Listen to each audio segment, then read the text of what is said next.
It's the gift that keeps on giving. Just when we thought the sun had set on the Lopes basketball season for the 2017-18 run, well, GCU is back for an encore. The Lopes making their College Basketball Invitational debut tonight at GCU Arena against the Mercer Bears. The Bears finished tied for fourth in the Southern Conference, riding a 22-11 record. But they are hot right now. They have won 8 of their last 9 games. And of course, we met here over a week ago, and we thought it was the end for the GCU Lopes. We thought that was going to be our final game. It was a little bittersweet, but here we are back again. I'm Kate Longworth on the Lopes pregame show. Thanks for being dialed in right now to your view, and we are here with yet another game for the Lopes, and it is very exciting because in their first year of eligibility for the NCAA tournament and WAC tournaments, the Lopes, they made good for their name as they went all the way to the championship game, but they did suffer a heartbreaking loss to New Mexico State in the final game. But how exciting it is for them to continue with a little playoff basketball, if you will. Obviously emotions were low on Saturday, Sunday even. Sunday we're traveling all day and we didn't know if we were going to play, and then Sunday night we found out, and just sort of brings a new light and gives us another thing to look forward to, so we don't have to wait till next year. So I think everyone's excited so we can get back on the court and play together again. You go from, we were excited about the tournament, the championship game, and of course we didn't get the result we were hoping for. But there's still basketball to be played. So yeah, it was disappointing. Yeah, it was a bummer. It's what I've been working towards for a long time, and to go out like that wasn't, it wasn't the best. So, hope to turn it around now that we've got another tournament to play for, some games to play, and you got to make the most of it, and see if we can end on a good note. And how exciting for the Lopes, especially those seniors, to get a chance for yet another win in the Lopes uniform. And we score big tonight with our broadcast team, who will be with us all night long calling the action. We have Barry Boutelle and Coach Dan Nichols. Guys, I know we were hoping it would be the big dance, but hey, it is still tournament action, college basketball, and the Lopes, they're in their first year after that transitional period. So tonight, it's pretty exciting here in the House of the Havocs. No doubt. They definitely represented themselves very well heading to the championship game. And we welcome in Coach Dan Nichols for Scott Williams. Scott's a little R&R. He's apparently down in Mexico enjoying some sun and surf. So well, I'll try to keep the big fella's seat warm, but I'm going to have to spread out to do it. No doubt about it. Yeah, you're taking up a lot less room than right. Big man Scott Williams. But hey, how about how the Lopes did? I mean, a scare against UMKC. They did come back after trailing 22-4 early, and then a big victory against Utah Valley before that tough one against New Mexico State. Lopes put on a nice run. They were able to get loose offensively, I thought, get early shots in the shot clock. They were knocking down the perimeter jumpers, making things easy on the offensive end. I thought it really helped them out a lot. Yeah, the Aggies are a tough team. They've got a worthy lineup, but Keontae Vernon definitely shines. 17 points, 8 rebounds, 4 assists in a tough loss, 72-58 to the Aggies. Aggies are going to make some noise. They've raised the bar in the WAC, and they are definitely the team to beat. Quick guards, long guys underneath, play really good defense. I tell you what, though, Vernon was a beast in that series. Yeah, he was hitting shots that maybe we didn't see him hit earlier on in the season, but he was a man on a mission for the Lopes. Another guy that has shined in the second half of the season is the freshman from Bolzano, Italy. That is Alessandro Laver. Alessandro Laver, well, he's a sweet shooting big man, and that's a given. But he can go to the hoop with either hand, left or right now. But the nice thing is his pivot foot inside draws double teams, and that gets open shots for the Lopes. Average nearly 21 points per game, all-WAC tournament team, first team all-WAC conference, and the WAC freshman of the year, Alessandro Laver, had quite a tournament as a freshman for the Lopes, definitely stepping up, and it's going to be fun to see him develop. How about a guy that, well, he's this perhaps the last game for Casey Benson. He joined the team this year, but Casey did very well, 11 points per game in the tournament. Well, the patient dribble, the leadership that he brings, the accurate shooting, brought a lot to the Lopes, and he's going to be hard to replace in the future. 12.7 boards, 3 assists, 4 of 11 from the field against New Mexico State.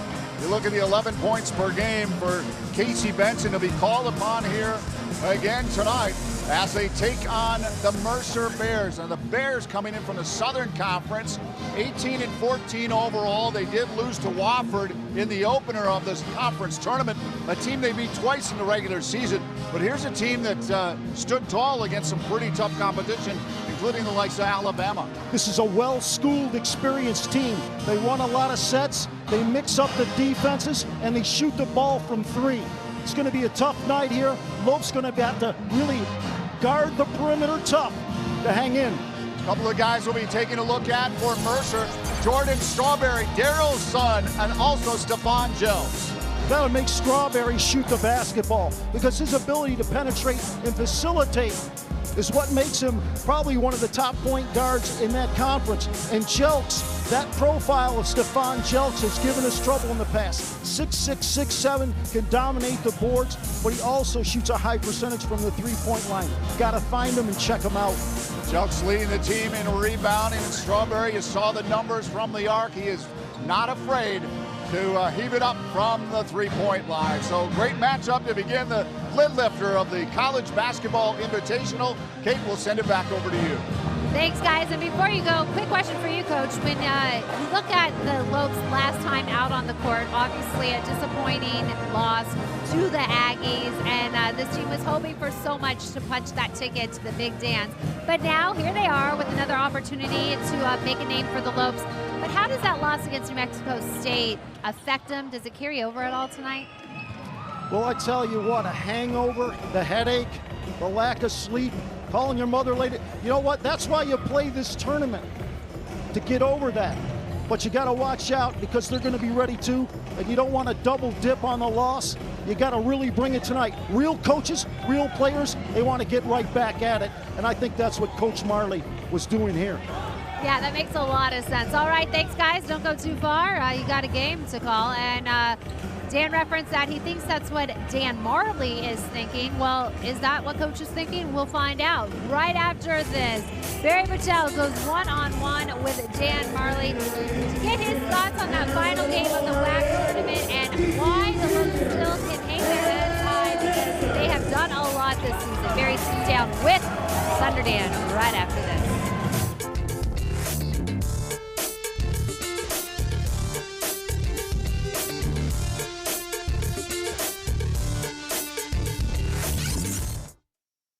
I'm Taylor, and I'm getting my Bachelor's of Science degree in marketing from GCU. Moving on campus was one of the best decisions ever. Once I moved on campus, what really made me feel like I was a GCU student was going to all of the events and getting plugged into all the different things that we have going on here. One of the things that makes me feel most safe on campus is just the whole community aspect. Like, we're a big family here, and just knowing that I'm welcome with open arms and I can just be myself. Being an RA has given me a lot of experience that I think I can carry on through the rest of my life. Between my academic scholarship, my RA scholarship, I've got a lot of school paid for already. And what's been nice is that as I've been working throughout school, I've been paying back my loan each summer. The day I graduate, it'll feel awesome because I'll be graduating in 3 years and I'll have little to no debt. Find your purpose at Grand Canyon University. Private, Christian, affordable. Visit gcu.edu. Welcome back to GCU Arena. The Lopes pregame show continues, as does the GCU Lopes basketball season, as we begin the College Basketball Invitational. Barry Patel alongside Dan Marley. Here we go. Basketball continues, and we're back at GCU Arena after a WAC tournament, which I'm sure you have to be fairly pleased about. Obviously, winning it was the end goal for you guys, but man, a couple of great wins against UMKC and Utah Valley. Disappointed but pleased. First year in the tournament, I knew there'd be a lot of nerves early, and it showed against UMKC early. But our guys really fought back and won a tough game. It would have been devastating to lose that game because of, waiting the 5 years and losing to that first game. But we fought back, and then Utah Valley, we played really well. Yeah. I was really happy with that. Our guys jumped them early. Utah Valley punched back, and we ended up obviously 75-60 to move on to the championship game, and just couldn't get it done. You got to give a lot of credit to New Mexico State. They're a really good team. We played hard, but just wasn't good enough. UMKC kind of out of the gates, they kind of punched you in the mouth. It was 22-4 early on, but your team was resilient and came back. I knew that'd be a tough game, even though we kind of handled them pretty easily in the regular season. Their lineup was going to be hard because of their small guards attacking us, getting to the basket. We weren't ready for their aggressiveness on offenses. They pressured us. We had a hard time getting into our offensive sets. But once we settled down and we started playing basketball, we played better and just somehow, some way found a way to win. Utah Valley, you got out to a big lead and really held on throughout. Shot the ball well. I mean, Alessandro came out and made 2 huge threes. Other guys stepped up and really jumped them early, and we knew they'd fight back. They did that in the second half. Got it within pretty close, but then we made a run, had some huge stops down the stretch, and found a way to finish them off. Laver just, man, he just keeps rolling, doesn't he? I mean, you really are seeing flashes of what he's going to mature into. Yeah, I'm just excited because you watch a guy and how hard he works every day. And I knew that as soon as he walked on campus that he was going to be a good player because of his work ethic and his mentality and where he showed up every day and the way he asked questions. So he's been really good, and he continues to get better, whether that's inside, he can stretch the ball outside. So he's been a pleasant surprise. I thought he'd be good, but I didn't know he'd be this good early. How good can he be, and what parts of his game does he need to improve? Well, I think he can be really good. He's got to continue to work on his post game because he's going to start seeing double teams from different angles, coming from the baseline, coming from top. So he's got to do a better job of protecting the basketball, finding open guys, and then finding different ways to score. But he can really shoot it from outside. And I think the next step is now when people start closing out him, maybe 1-2 dribbles, pull back, step backs. But the sky's the limit for that kid. I heard you yesterday at practice talk about that. You're gonna start having double teams on you. Got to find the open guy. He's got to find the open guy. He's got to protect the ball. He's going to be playing against smaller guys, especially in our league, and they're going to be swiping at the ball, and he's just got to get stronger with it. Keontae Vernon, what a great tournament he had. All conference or all tournament team. Really stepped up, played great, especially New Mexico State. I mean, Keontae always hasn't been a great scorer for us, but he found a way early to keep us in that ball game and just played well. And that's what you like to see out of your senior at the big moments. And you got to give a lot of credit to Keontae. Did a great job. You're taking on a Mercer Bears team here tonight in the opener of the CBI tournament, an 18-4 team. They lost to Wofford in the opener of the Southern Conference tournament. Team they beat twice during the regular season, but they're a senior-laden group. What do you see from them? They're really good. They had They one. can shoot. Yeah, they won their last 8 conference games before that conference loss. Run a lot of sets. Seniors can spread the floor, can really shoot it. Got a really good big guy. Got a terrific point guard that's quick and can score. And they're good defensively too. Their statistics are through the roof, and both on the offensive side and the defensive side. So this is going to be a terrific game. It's going to be a hard matchup for us. Not a whole lot of time to prepare. And like I said, offensively, they run a lot of sets, so our guys are going to have to be on point. Do you think the three is going to be crucial? I mean, they hit it pretty well. Yeah, and that's one thing that we've really done a good job of protecting the three. But this is a team that, like I said, runs a lot of sets, so we're going to have to be on point and just know what we're doing defensively, and just going to have to be strong. We're going to have to protect the basket and not allow too many three-point shots. It came out this week, by the way, the Wooden Legacy that you guys are going to be playing next Thanksgiving. I know we're kind of jumping ahead a little bit, but there's some really good teams. Really in that excited tournament. about it. We want to continue to get better and better schedule, especially in a non-conference. Try to play some really good neutral site games, and that contest is going to be good. There's some really good teams there, so I'm excited about that. Get our guys, and it's going to be a good recruiting tool also. Miami, Seton Hall, some good teams coming in that, so it'll be a good test for you guys. Yeah, it'll be a good test, and we're starting off at South Dakota State. And they're in the tournament, and they're a really good team. So, and we got Boise coming here, and we're going to go to Northern Iowa. So we got some really good teams that we're going to be playing early in the year. So we're going to have to get it going early. America's Heartland. You're heading back up north. No, Traverse City, Michigan's American Heartland. There you go. There you heard it right here first. Traverse City, Michigan. There you go. God's Thanks. country. Good luck. Yeah. Thanks. Good luck tonight in the opener of the CBI. Dan Marley. Stay with us. More of the Lopes pregame show continues from GCU Arena after a third tournament win of the year and the GCU Invitational on deck this week. The Lopes men's golf team is ready to take the WAC on as they head to the NCAAs this year. We'll take a closer look next as the Lopes pregame show rolls along. Stay with us.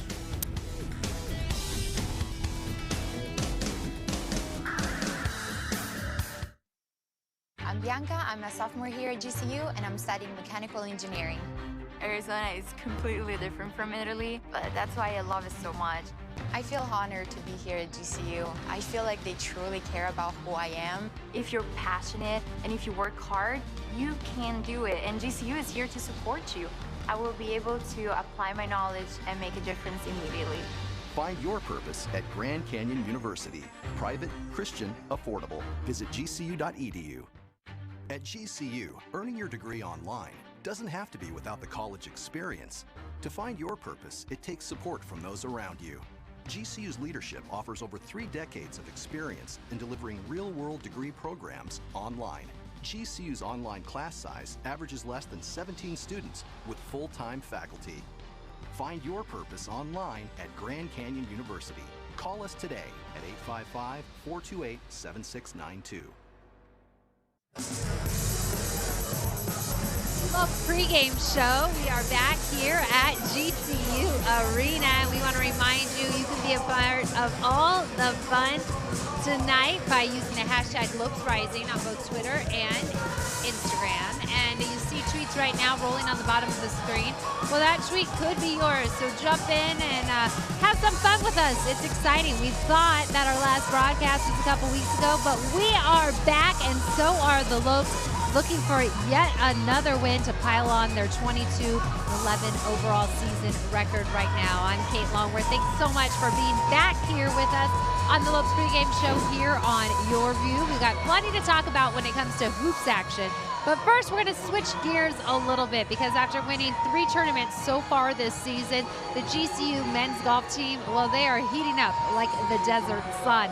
And they are led by 3-time Golfer of the Week, Vinny Murphy, and under head coach Mark Mueller. This team is doing big things, and this week they are poised and ready to host the GCU Invitational. Let's head out to the links for more.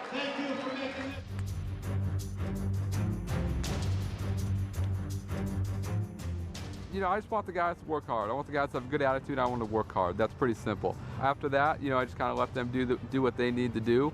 Just bring a great attitude every day. Just understand that we're given a lot, so a lot is expected.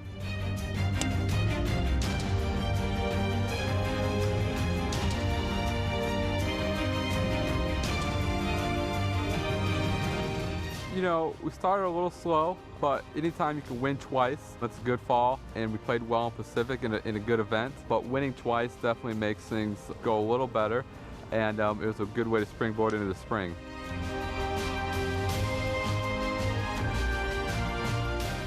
Vinny obviously played really well. Stroke average of 69, won twice. Jake came on. Philip from Sweden, he played really well. And then Matt, who was here last year, had a pretty good semester. And then we kind of got some good stuff from a few new guys, from Max and TJ as well. We've had 2 tournaments. We did well in Hawaii. Out of 20 teams, we got 7th. We beat some ranked teams. We just won for the 3rd time in Sacramento. So that's obviously really good. And then as far as the rest of the spring, we got 4 tournaments left. We got our tournament this week, UC Davis, and then conference. So we got to finish strong and obviously, you know, be prepared going to conference. That's our goal.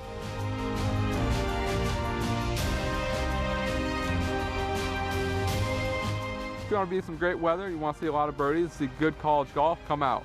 You know, it's going to be a lot of fun. The course is in good shape. Going to be a lot of birdies made. Weather is going to be perfect, so it's really ideal for golf. And if that scenery and those pictures don't entice you enough, well, I don't know what will. Perhaps the perfect weather, the great restaurant, the superb golfers. The list can go on, but we are a timed show here. But point being, Friday through Saturday this weekend, celebrate St. Patrick's Day out at the GCU Invitational as the Lopes men's golf team hosts the Invitational. They're coming off that 3rd tournament win. And I said it'll be good weather, but I think the golf will be even better. We hope to see you out there. Alrighty, he's the man with the insider knowledge when it comes to GCU sports. We're going to talk with senior sports writer Paul Coro of the Lopes, and he'll be back with us in Coro's Corner when we come back. Don't go anywhere. We're just getting warmed up here on the Lopes pregame show.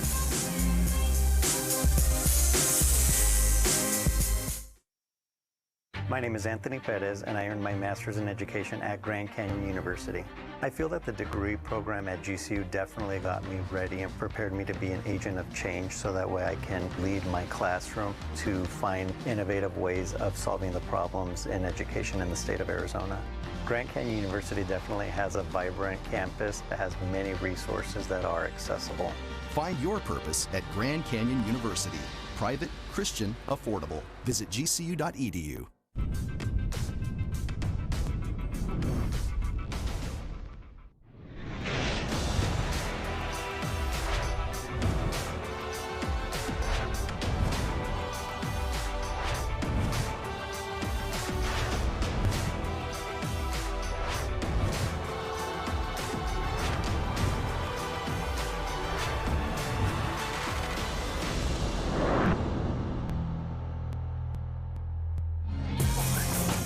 Welcome back, a live look inside GCU Arena as we get you ready for some men's basketball. But how about some baseball? Coach Andy Stankiewicz and the GCU baseball team are coming off a 3-game sweep of Penn State last weekend in Phoenix. They have a 4-game trip right now in California before returning home to play the University of Kansas. 2 games starting on March 20th.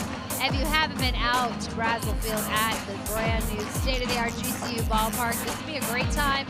Grab the family, head on out there, cheer on the Lopes. Game time is 6 p.m. All right, welcome back to the Lopes pregame show. I am Kate Longworth, and I am joined now by the Lopes insider, senior writer for GCU Athletics, Paul Goro. Thanks for joining us. You're back from Vegas. You were with the team every step of the way in their first WAC tournament. They did well. They made it to the championship game, but of course it's hard to dwell on the excitement of that because you know they wanted to come out on top, but the Aggies got better than them in that championship game. What'd you see as the tournament unfolded?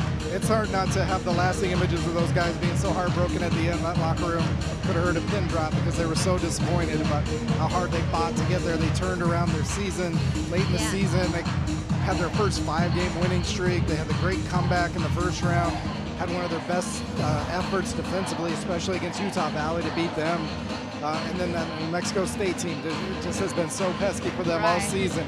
You know, you feel like they've had a chance to beat them every time they played them. And even in this one where their offense really never got cooking, there was points in the second half where they were within 3 points. And you just felt like they were right on the edge of it constantly throughout that game. Yeah, when you look at the season as a whole, what comes to your mind? How did the Lopes fare? Were they feeling that pressure that they needed to make it to the NCAA tournament this year? Did that play a factor in some of their games or performances throughout the season? Well, there's enormous expectations, but I think they welcome that. I don't think they shy away from that. I don't think these guys are people that crack under pressure. You know, I think we saw a team that had to evolve as the season went. There was, you know, Damari Milstead moves into a backup point guard role.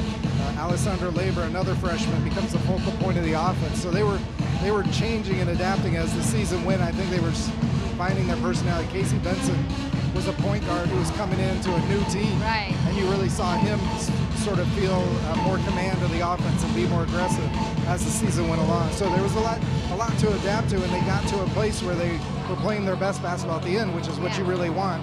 But then New Mexico State teams just got a lot of weapons, a lot of athleticism, a lot of length, and they play defense almost just as well as the Lopes do. Yeah, and the Aggies, you know, they by some are being picked to go farther in the tournament, so the Lopes really laid out their all and lost to a good team. So they can hang their hat on that. Now they get a chance to impress out here, and I think it's a big deal for the seniors to get another chance to play in the Lopes uniform. But what legacy does a Josh Braun leave for this program? And what is Keontae and Casey Benson? What do they come in and leave behind? Yeah, well, Josh Braun obviously is the legend of the program right now. He's the second all-time leading scorer. He hasn't scored like he wanted to, like other people expected, but you know, he still wound up being the team's leading scorer for the season. He still shot the threes at a good clip. He's represented the program incredibly well and become a second-team academic All-American. You can see the respect that the coaches in the conference have for him because they voted him second-team All-Conference still in a year that wasn't, you know, to the level that he had played in the previous season. So, you know, this is nice for Josh Braun to get another home game tonight. He didn't go out like he wanted to in the WAC championship. He had a great WAC semifinal to help get the Lopes into the championship game. You know, all these seniors, Casey Benson was so emotional at the end of that championship game. And you know, just because he's been only here 1 year, you forget that was representative of a 4-year career for him. Right. And the end of it. And then Keontae Burden, he's got a lot of emotions tonight. You know, he lost his brother over the weekend. He's gonna be out there playing for him. He went home and came back, and he's gonna wear his brother's number tonight in his honor. Yeah, a lot going on, and as we close the chapter in the next couple weeks on this season, some excitement to look forward to for the Lopes as they move forward, especially next Thanksgiving. I know where you'll be, as the team was invited to the Wooden Legacy Invite, and they are amongst some impressive company. Yeah, this is just a huge cue for the basketball program to get into this. You can see there, that's a lot of NCAA tournament type names there, some powers of college basketball. To get in there and get multiple games on a neutral floor really helps their RPI when it comes, and it helps their level of play. That's going to be Thanksgiving week, so they're early in the season. They're getting more tested than they have been. Doors are opening up in their schedule. You know, I think a lot of people are looking to schedule GCU more so than in the past, and they're going to have probably a better non-conference schedule just with that alone. But they've got some other things going too. They're going to, you know, they've got some return games from teams they played this year, and some more things that are coming up that are in the talks. And that tournament is at Cal State Fullerton, so even though it's Thanksgiving, I think the Havocs, they'll pack up the turkey and head to the game. And we are going to ask you to pack that snack and stay with us, because we'll be right back after this. We'll take a peek at exactly what's in store this next coming weeks when we talk about the CBI. It's a Purple pregame party. It's happening here, and you can be a part of all the action when we come back right after this.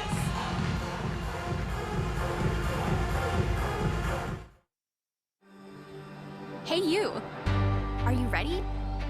Grab your pack, grab your tent, grab your gear. Jump in. We're going on an adventure.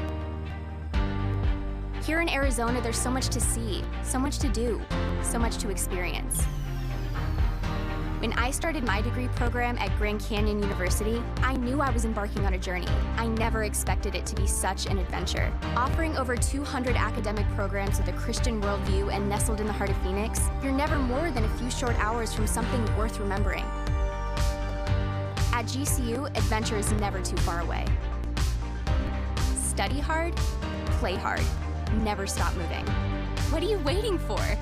Come earn your degree in fewer than 4 years while exploring everything Arizona has to offer. So, you ready? Find your purpose in Arizona. Find your purpose at GCU. Private, Christian, affordable. Visit gcu.edu/AZ road trip. Welcome back to the Lopes pregame show here on Your View, as the GCU men's basketball team makes its debut in the CBI. 16 teams playing right now for the title. 4 of those teams from the WAC, so some familiar opponents. And taking a look at some early scores, Utah Valley last night victorious over Eastern Washington, 87-65, a final there. Campbell comes out on top of Miami of Ohio, 97-87, a final there. And Jacksonville they got the victory in overtime by 2 points. And right now, UTRGV 2 points shy right now. They are behind New Orleans with just 1 second to play. So UTRGV could be eliminated in just a matter of seconds. We will keep you posted on the scores from around the CBI, but we know what you're locked into right now. Lopes basketball, and Barry and Dan will be back with a call right after this. I'm Christian Talon, and I'm earning my bachelor's in information technology at Grand Canyon University. I really wanted to be able to integrate my faith and career, and that's one of the reasons I wanted to go to GCU. One of my favorite ways to do that is by being a part of the life groups on campus. It's a great place to come and study the Bible and have that community experience. Cyber threats are a growing problem for companies and individuals alike. A lot of resources online are under scrutiny of attack. I found it my purpose to try and help businesses and Christian foundations and defend themselves against those attacks. One of the great benefits of going to GCU is that we as students get access to the state-of-the-art IT labs that the university is setting up for us. I really feel like the professors at GCU have invested in me personally. They're always encouraging and providing me with the resources to further my own education and really just grow my interest and passion for technology. Find your purpose at Grand Canyon University. Visit gcu.edu/IT. Grand Canyon University, Arizona's private Christian university, is a top tourism market bustling right in the heart of Phoenix. Join the student team at the GCU Hotel, Canyon 49 Grill, and coffee shop GCBC for real-world learning opportunities. Hospitality students can gain workplace skills and leadership training on the GCU Championship Golf Course, featuring brand new amenities. Across every enterprise, you have the chance to network, learn, and grow. Find your purpose at Grand Canyon University. Visit gcu.edu. Opening round matchup. Hello and welcome. Alongside Dan Nichols, in for Scott Williams tonight, I'm Barry Butel. Kate Longworth will be along in just a moment. Well, we are presented with the opening round of the CBI Invitational Tournament as the Lopes fell in the championship game in the Western Athletic Conference to New Mexico State, 72-58. Even Thunder couldn't rally the troops that night against a tough Aggie squad. We could have used them the last 4 minutes. It was tough after a couple of back-to-back wins against UMKC and Utah Valley. Really, it was just a dry spell at the end of the game. We were right there. 6-point game, could have went either way. Just had a little tough luck toward the end. Alessandro Laver definitely stepped up for the Lopes in the game and in the tournament, almost 21 points per game. Laver's shooting touch is unbelievable. His ability to drain it from deep with a flick of the wrist is really impressive. Alessandro Laver, as I mentioned, almost 21 points per game, all-tourney team, WAC Freshman of the Year, first team all-WAC conference for the freshmen from Bolzano, Italy. The Mercer Bears coming in 18-14 overall, winners of 8 of their last 9 before falling to Wofford in the opening round of the Southern Conference Tournament. The two seniors are we're going to be hearing a lot about tonight, Jordan Strawberry and Stephon Jones. One of the best three-point shooting teams in the country. Strawberry, with his penetration, is able to dish and get guys open. Jelks controls the boards, and he's the guy that I'm worried about. We've got to check him off. He can't get a big double-double, go 15-15 tonight. That would make it tough for us. Jordan Strawberry, Darryl Strawberry's son, and Stephon Jelks, well, he is the team's leading rebounder. It's time to get the game started. Sending it over now to the public address announcer, Paul DeNuser, with our prayer and our national anthem. Ladies and gentlemen, and welcome once again to GCU Arena and to the first round of the College Basketball Invitational for tonight's men's basketball matchup between the Bears of Mercer University and your Grand Canyon University Antelopes. Ladies and gentlemen, at this time, we ask that you all please rise. Gentlemen, please remove your caps as we begin this evening's competition with the word of prayer. Tonight's prayer is led by David Kazmarski, retired pastor and father of our very own Amy Kazmarski. Let's pray. Lord, you command us in your word that whatever we do, we are to do it for your glory. Therefore, I pray for not only good sportsmanship on the court, but godly sportsmanship. And for not only good behavior in the stands, but godly behavior. We will get excited when three-point shots are made and disappointed when they are missed. Help us to remember that you too are a spectator, and that the arena you watch is our hearts. May you behold and get excited and bring a smile to your face from our lives. In Jesus' name, amen. Thank you, Pastor Kazmarski. Fans, please remain standing as we now honor America with a playing of the national anthem. The Star-Spangled Banner will be performed this evening by our very own Thundering Herd Pep Band under the direction of Paul Cook.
Thank you.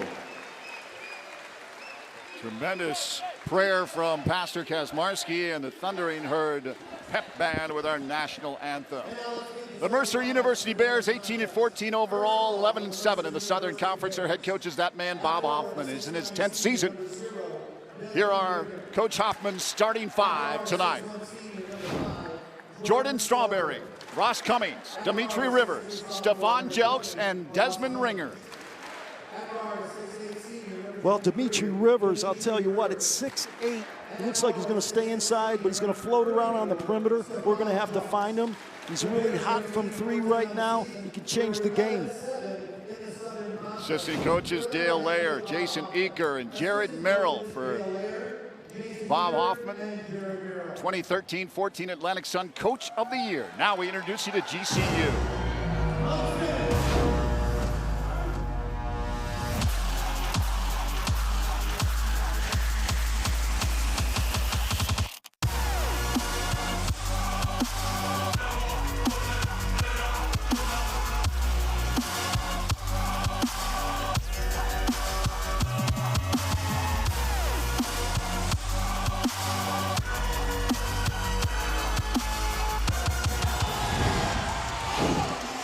Here are head coach Dan Marley's starting five. Casey Benson, Josh Braun, Oscar Freyer, Alessandro Laver, and Keontae Vernon. Keontae Vernon was a beast in this last series, but his ability to hit the mid-range shot was surprising. He was even knocking down free throws. He's a difference maker in the paint. Keontae wearing number 5 in honor of his brother who passed away this past weekend. Our thoughts and our prayers go out to Keontae and his family.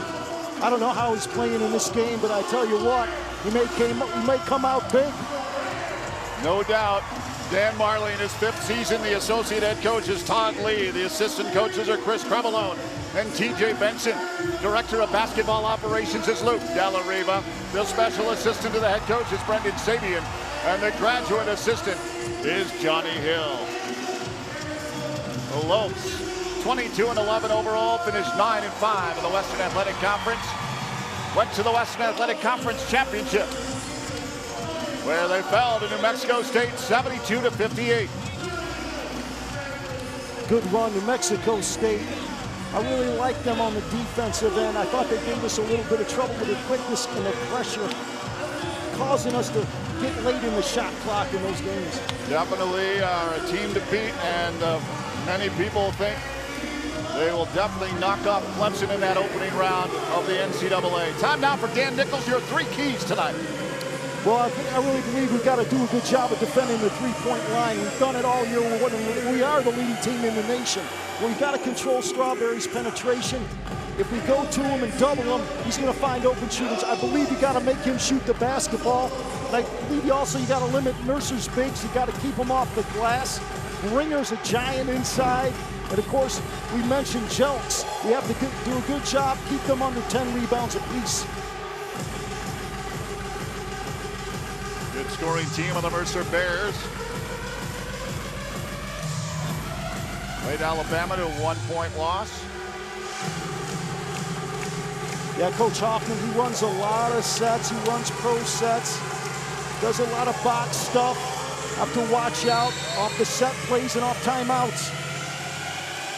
Fans here for GCU remain on their feet till the home team hits their opening bucket. As you saw the officials, Sean Lehigh, Mark Beasley, and Glenn Mayberry.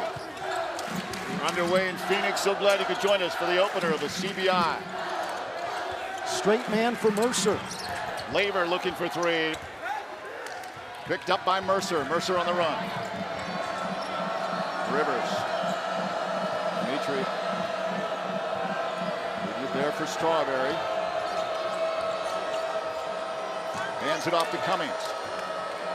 Sophomore guard cutting in, up over the top, not there. Rebound underneath by Jelks. And the putback.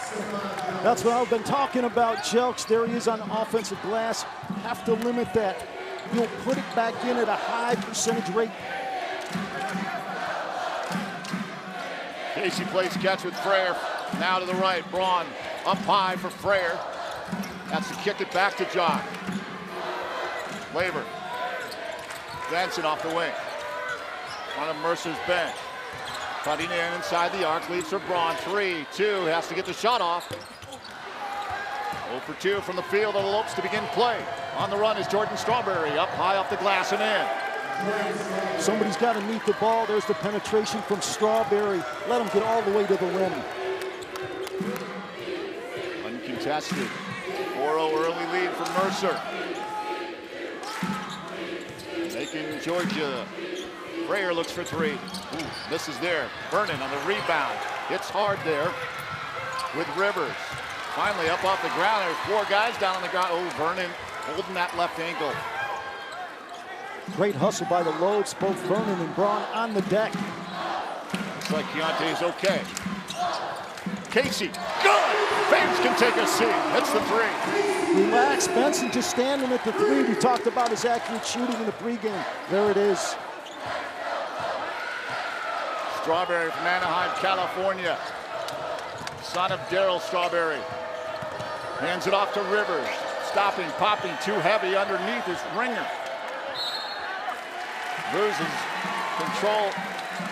And it'll be Lopes inbound. Well, Vernon was scrapping with him, and that's what you got to do. We got to hang on the glass. Good battle by Keontae. Ringer at 6'9". Dimitri Rivers at 6'8". Yeah, he looks like a professional wrestler, doesn't he? He's got some muscle. Yeah, he does. Keontae will run for his money then. Bounce pass into Laver from Keontae. Laver trying to turn towards the bucket, dishes out to Braun beyond the arc. Benson pulls down beyond three-point land. That's off the mark. Didn't quite get squared up, but still pointing to the sideline on that shot. Strawberry. Long shot by Jelks off the mark. Mercer lead is 1 early on. Bounce pass, Braun looks for 3. Ooh, in and out. Tough shot. Braun got just enough room to let it go, let it fly in and out.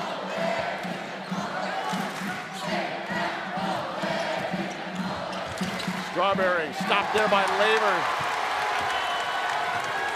Laver, great job of just keeping his hands up and staying with the defense. Vernon takes it in tight. Loose ball. Belongs to GCU. Up and coming. Vernon got lost underneath.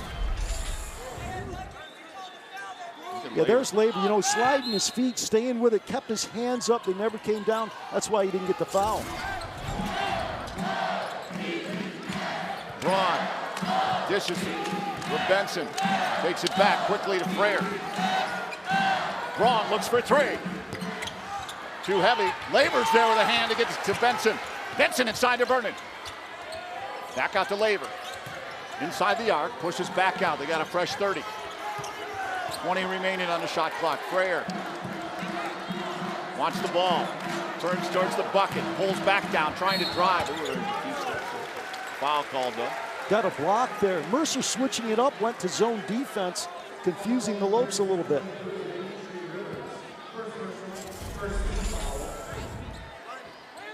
Laver pump fake, goes hard left, and he can go either way, either hand. 1 of 8 from the field. Braun looks for 3. Ooh, off the mark. Lopes cold. They trail just by 1. Driving quickly. River. Well, Dimitri Rivers got out on the break, got loose, got it to half court. Just 2 dribbles for that big man. Gets him all the way to the rim. That's some South Carolina native.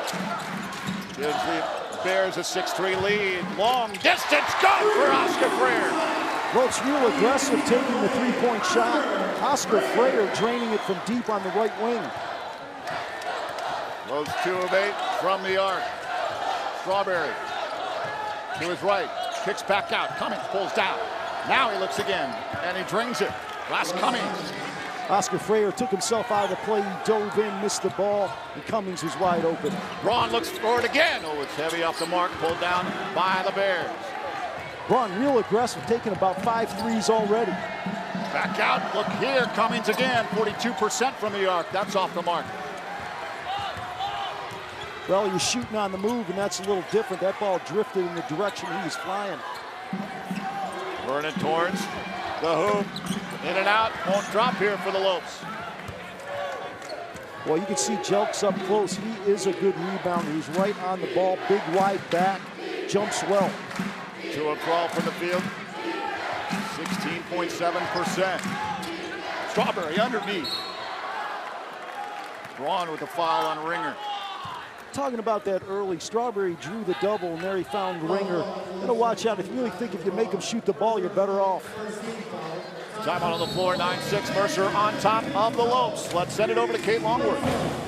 Well, guys, it's the end of the year, so it's no surprising when basketball season's coming to an end that Josh Broad will be receiving some honors. The latest, for the 3rd straight year, he has been named an academic All-American. Now, this is just the 2nd time in WAC history this honor was given to a men's basketball player 3 times. This is a big deal, but to get Josh Broad to brag about himself, that is a tough task. So here is the mayor with a rather PC answer to what his life has been like in a Lopes uniform. You know, I'm thankful for the opportunities, you know, thankful for every little bit that I've gotten, you know, help from this university as far as, you know, just support and encouragement and everything. And, you know, this university's been great. And so, you know, anything I can do to help is awesome. And, you know, I'm just, like I said, I'm thankful to God for every opportunity that I've gotten. And, you know, I praise him for all the accolades, everything else, man. It's been fun, it's been a blast, and it's been a cool thing to be a part of for 5 years. And so, like I said, you know, just want to enjoy the last little bit and go out on top. He was the first player Dan Marley recruited here. He played in 121 games, 2nd in all-time scoring at GCU with 1,716 points coming into tonight's action. A 2-time All-WAC first-team selection, 2-time preseason WAC Player of the Year, 3-time academic All-American, as we mentioned, and academic All-District. This is what we call, guys, the brains and the brawn. The mayor will certainly be missed here at GCU. Definitely some big shoes to fill, both on and off the court. Great person, great friend to a lot of people on campus. Yep. No doubt going to be extremely successful. Lopes looking for some success on the court. They're 2 of 12 shooting, 0 for 3 shooting 2s. They're 2 of 9 from the arc. Well, what I do like is they're getting shots early. They're pulling the trigger, just not falling. It's true. They're getting open looks. Mercer scoring the Lopes 4-0 on the fast break points. 6-0 in the paint. And they've got the rebounding margin 9-6. Yeah, big Desmond Ringer. He doesn't wander too far from the block. Good free throw shooting team. 76% as a team. Ringer was 83% coming in. You know, they really didn't play well in the conference tournament. When you get an eyeball on them, they look like the real deal. They definitely do. They've beaten Wofford twice during the regular season. Wofford, of course, shocked Scott Williams, North Carolina Tar Heels this year. It's knocked out of bounds by Corey Kilby. Coach Marley's out of bounds underneath plays. Usually go for scores. Let's see what he dials up. VPA doing the game over to Frayer. Frayer drives up. Charge on Frayer. Yeah, Oscar took it all the way to the rim, really banged hard into the defender. Probably should have pulled up from about 10, used the glass. And there he goes. I'd like to see him pull up on that second block and just kiss it off the glass on the bank. They do. Jackson. Come off the bench for the Lopes. Rion Holland in the game. Coming back from an injury. Hand injury that's kept him out since January 18th. That's surprising. You know, he didn't play in the conference tournament, but he's out here. Must have felt like it's not going to do any more damage. This guy's one of the best shooters in the nation. Was leading the team in 19 points per game when he went out on the 18th with that hand injury. Team's done well, though. Without him, they're 9-5. Inside of Jackson, he turns. Left hand, too heavy, and pulled down by the Bears, or at least attempted to, by Jalen Stowe. Now they come up with it. Nice move by Matt Jackson. Went to the right shoulder, left-handed hook. Just a little hard. Holland with some gas there and tried to turn that corner and put on the afterburners, and the foul ball on Fifi Adu. Yeah, straight isolation, went to the crossover, got the edge on Adu. Benson out. Damari Milstead in for the Lopes. Ringer back in for Stowe. Coach Marley talked about using some of the young guys. We see him doing it early. Strawberry looks in. Holland back to Strawberry. Pulled down the three, now backing up. Jared Martin in. Kicks to the right, driving baseline is Kilby. Reverse, good. Kilby's a good athlete. Nice pass by Strawberry. He elevated and hung in the air, was able to get to the other side of the board. 7-0 run for Mercer. Lead it 13-6. In a zone defense right now also. Milstead moves to his right. Now left, trying to move on Ringer. Martin's got an open look for three. Good! Jared Martin wide open on the left wing for the swing. Knocked it down. 3 of 10 from the arc. Kicked way out. Cummings wide open. Look out. Ross Cummings. Cummings is a pure shooter, but again, Strawberry's penetration. Double team, skips it over the top. Cummings is wide open. He'll hit that all day. Hit 49 threes coming in, leading the Bears. Milstead just inside. Rings out, but Martin pulled down the rebound.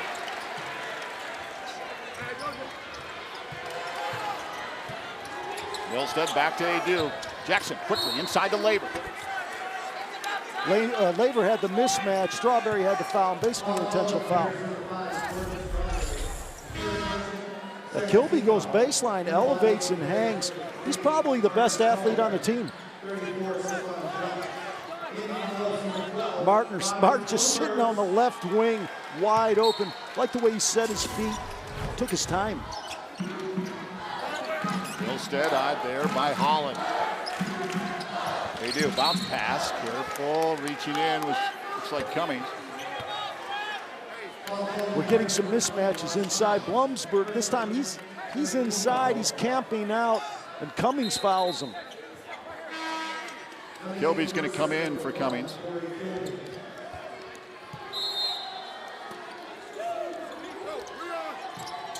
Fast pace to this game. The opener, the CBI in Phoenix. And Blumberg connects with the right hand.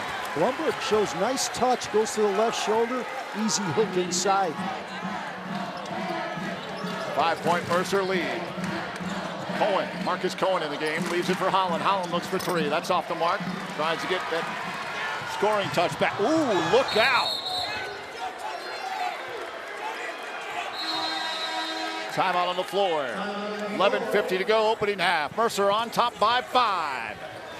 We'll be back with more of this opening round College Basketball Invitational from Phoenix after we take this timeout.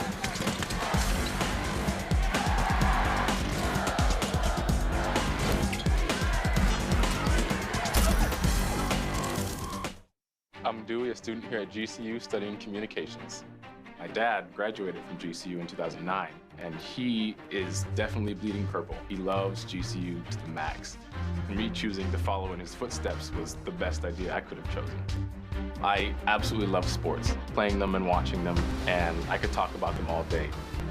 GCU has made it possible for me to pursue my passion of becoming a sports broadcaster.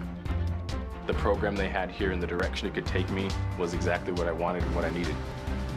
Knowing that I could talk to a professor or a counselor about literally anything that has to do with my academia or even just my personal life was encouraging and exciting to know.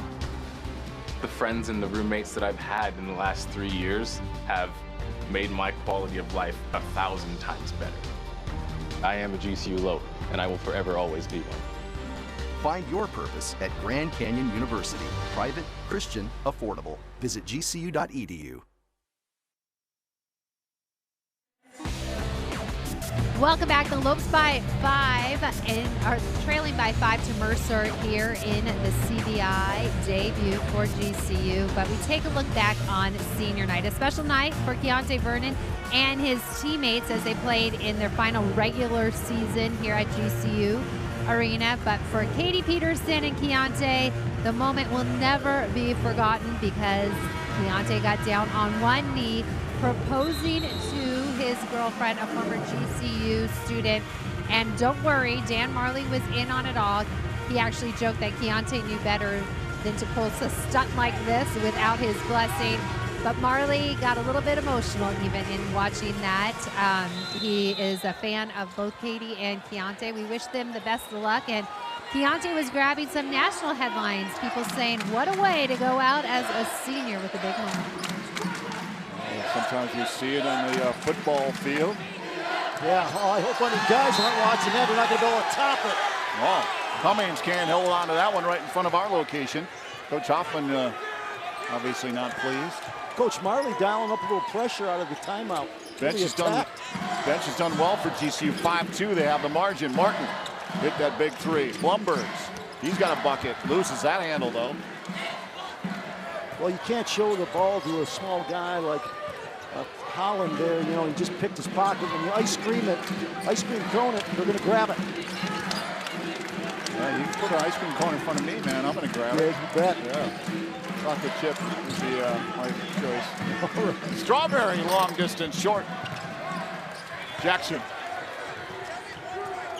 That's what I'm saying. I think you go behind that screen and make Strawberry shoot it from deep. He makes a few, then you can adjust. Jackson turns. Good! Matt Jackson just flashing to the high post. No hesitation, turned and shot it. Free throw line jumper, that's easy money. See Jackson wearing 23. He handed over his jersey number 5 to Keontae Vernon. Wearing it in memory of his brother who passed away this past weekend. Strong move by Cummings. He just slid down the lane and was able to hang in the air. Get an and one. Gotta like the way Cummings took off with a left hand. No help came until it was too late. Sophomore from Dixon, Tennessee. 3 of 5 with 8 points in the game. Hits that bucket. Cummings, 74% free throw shooter coming into the game. 10.5 and counting, opening half. 6-point lead for Mercer.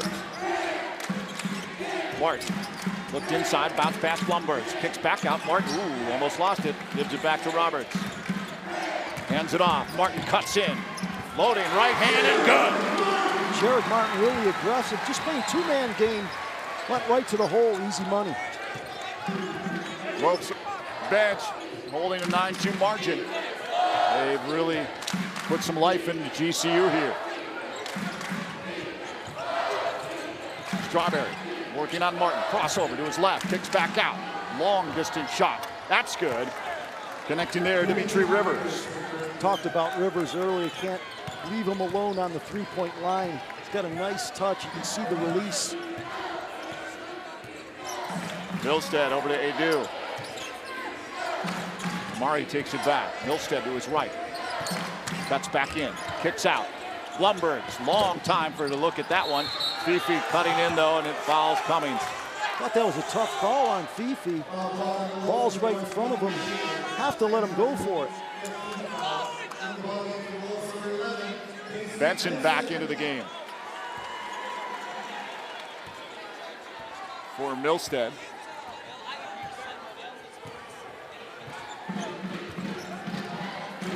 Strawberry. Chills. Cummings down low. Rivers. Man, oh man. No doubt about it. Wow, Rivers baseline elevated right over the rim for the easy slam.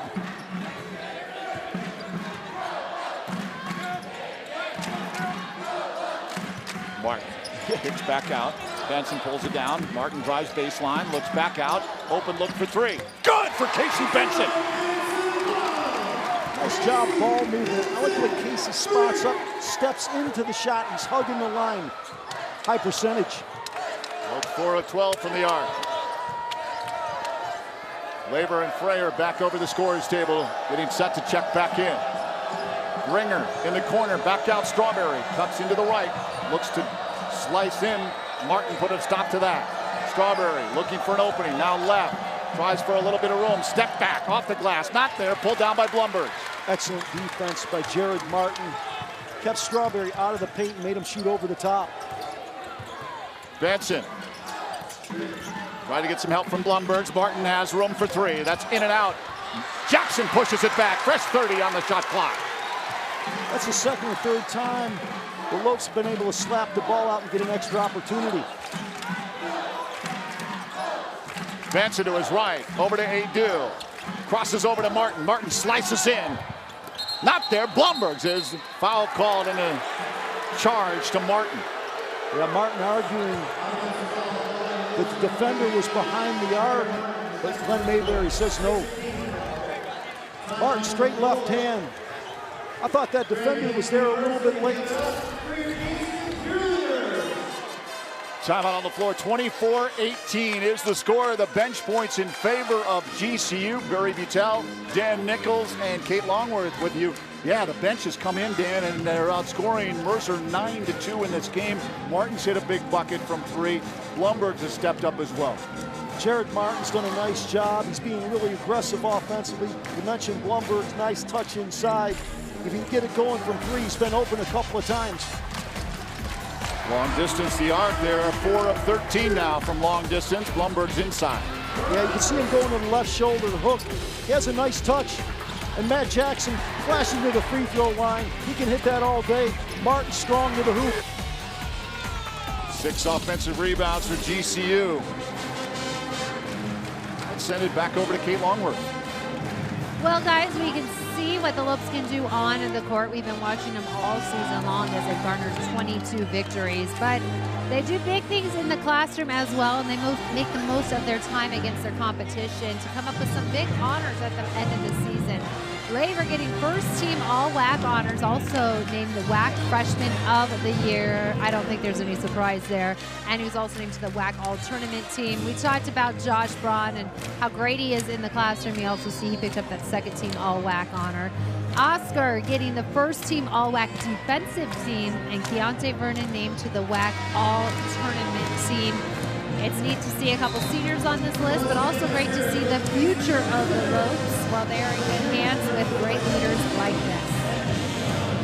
Alessandro Laver is going to be a lot of fun to watch develop. This is just his freshman season. Sometimes you got to check yourself and realize, yeah, it's his freshman season because he kicked it into gear in the second half of the season. I'll tell you what I like about him most. He's not soft. No. He'll get tough around the rim. Yep. Yeah, he's nasty. I like that. Be a little bit contagious with that nastiness. Down low, Stowe, loose ball, Benson pulls it down. Up to Braun, pulls it in for 3. That's short, off the mark, pulled down by the Bears. Braun off to a rough start. He's been really aggressive, looking to take the shot. 6 from the field, 5 from the arc is Braun as he's trying to find that scoring touch. Strawberry backs up. Moves left, kicks back out right. Holland, first game back since January 18th in a hand injury. Ooh, Holland's going to be called for the foul. You got to wonder how effective Holland will be. To be sitting out that long, the game speed has got to really catch up to you. Probably take 3 or 4 games to get back into it. You see he's averaging 19 points a game, but 48 for 101. That's almost not real from three-point line. Amazing. Yeah. I'm sure he's excited to be able to get back into action. Lopes just with 1 steal tonight. Average 6.2. Laver. Nice touch. Even shrugs his shoulders like, why didn't they do that earlier? Remember Jack Sikma? Yeah, kind of steps back and puts the ball over his head. Yep. He's got that kind of touch. It's Jack Sikma reference, like that. In and out for Mercer. Benson pulls it in. 5 rebounds for Benson. You know, Benson's got some height. He's a little bigger than you think. He'll bang on the glass. He'll battle you. Vernon out to Frayer. Frayer to his right. Frayer cuts into the paint, up the glass, and in! Frayer got the step, and he went to the right hand, elevated up on the backboard. Mercer lead now cut to 2 on a 7-0 run for GCU. Strawberry leaves for Holland. That was easy. That was a nice set play. Guys running off. Iverson cuts on the top, slip back door. Braun takes it from Benson. Benson looks inside and kicks back over to Braun. Braun quickly to Laver in the corner. Cuts in, another fadeaway. That's what I'm talking about. The guys make that shot. They're legit. Strawberry. Coach Hoffman bringing in some folks from the bench. 3 Bears at the scorer's table. Kilby finds some room up high. No, you don't! Wow. Kilby, I thought he was going to try to dunk and he got it shoved down his throat. Kilby gets the step, and that's Freyer with a swat. No dice.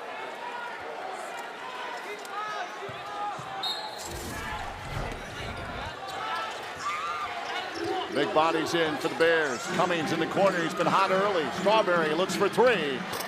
In and out. Ooh, rebound. Oh, went through Cummings and Benson picked it up. Benson, another rebound.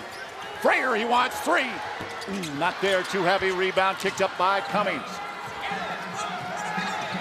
Cummings looks for 3 for the Bears, and he finds it.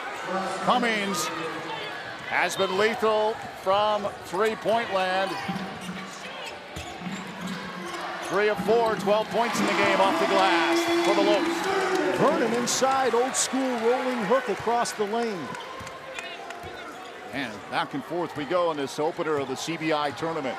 Got to watch Cummings. You got to pick him up 2 feet outside the 3-point line. Can't wait on him. A lot of movement.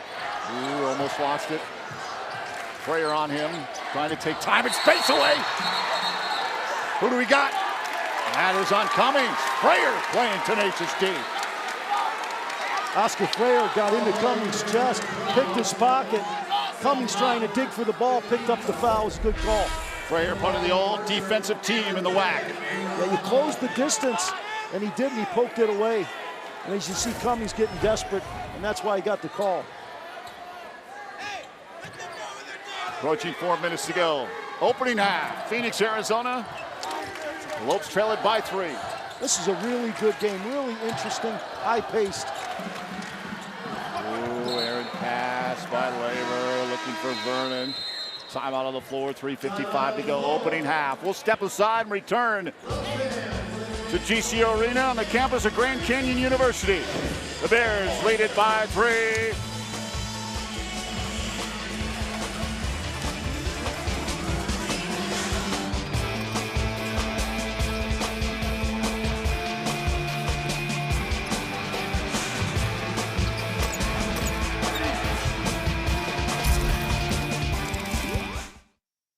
Earning your RN to BSN degree online doesn't have to be without the college experience. Finding your purpose takes support from those around you. GCU's leadership offers over 3 decades of experience delivering our accredited RN to BSN program 100% online. Graduate in as few as 16 months, learning from full-time practicing nurse faculty in small classes. Integrate your education with your faith and Christian worldview. Find your purpose online at Grand Canyon University. Private, Christian, affordable. Visit gcu.edu.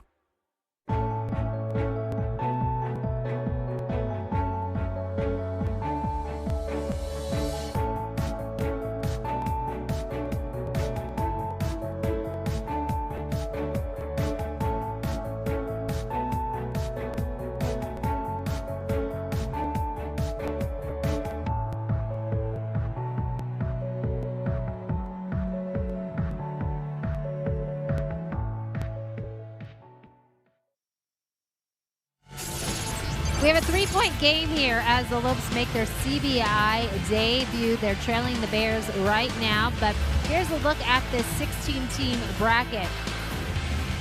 4 WAC teams represented here. Utah Valley was victorious last night. They advanced. They'll play the winner of the Colgate-San Francisco game. Meanwhile, UTRGV went down against New Orleans. Miami of Ohio fell to Campbell. They advanced. Seattle University also in action tonight. And the winner of tonight's game between Mercer and GCU will advance to play North Texas, who beat South Dakota earlier tonight. Yeah, big one there, North Texas. South Dakota playing really well, and they know as the Lopes were, of course, they have to. They don't want to look too far ahead, but they have to think about travel. And It's going to be a little difficult to get into Vermillion, South Dakota, and get some flights on very short notice. They'll be able to get into Dallas pretty quick. Well, I'll tell you what, it's a winnable tournament. And if you're not playing, you're practicing. I'd rather play. Oh, yeah, definitely. Jackson State with a big win over Canisius, the Golden Griffs. Always a really good team there in the Buffalo area. St. Bonaventure showed people how well they play basketball in Western New York. Is a big bucket there for the Mercer Bears. Holland from deep. Our guy stepped behind the screen, didn't go over the top, and he made us pay. 6-point lead for the Bears. Frayer. Over to Laver, he's got to chase after it. Jux is on him tight. Vaughn and Benson, they're coming out, the Bears. 8 on the shot clock, 7, 6. Got to do something. Vernon's got a little bit of room. Oh, how about that? Deontay Vernon. That's the shot he's been making. He's been stepping up to the elbow and hitting that on a regular basis. It makes him a dual threat. Wasn't a high percentage shot earlier in the season for Keontae. You know, when he shoots it, though, it looks good. That's the thing. Oh, Juggs tried to feed Holland. Careful. Vernon fell up over the top.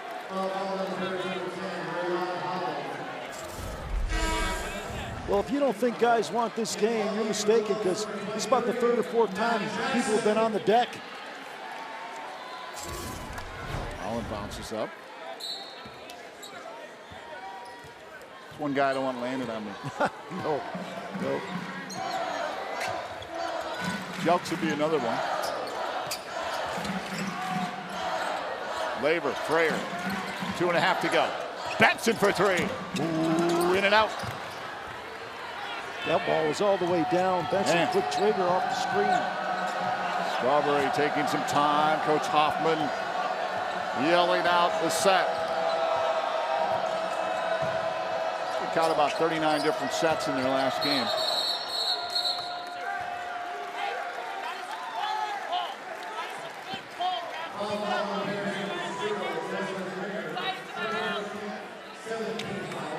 I'm not sure what that was. That was something off the ball. Coach Hoffman is really uptight right now. Mayberry. Good officiating through here tonight. Jackson fading up the Laver. Nice pass from Matt Jackson. Tried that a little earlier and missed and threw it out of bounds. There it was, high-low. Dropped it over the top, nice that time, instead of a straight line pass. Strawberry cuts. It's just back out, Holland. Holland looking to move on Frayer, looking for some help from Ringer. Kicks back out, Jelks cuts in. Floater, drops. Jelks putting it on the ground. We know he can shoot outside, we know he can rebound. Well, he shows he can put it on the deck. Bears clinging to that lead. They've held on from the very beginning. 4-point lead. Jackson looked right, hands it off to Benson. 13 on the shot clock. They'll leave it for Braun. They mix it up defensively. You don't know if they're man or zone. They change it up almost every time down. In the corner, Frayer for 3! Good! 7 of the last 9 of the Lopes. Little penetration, not much room. Frayer covered up well, but he jumps so high on the shot, puts it over the top. 1-point lead, kicks out. Oh, there's a travel on Dimitri Rivers. Yeah, Rivers on the catch. Did the quick shuffle. Got caught. Under a minute to go, opening half.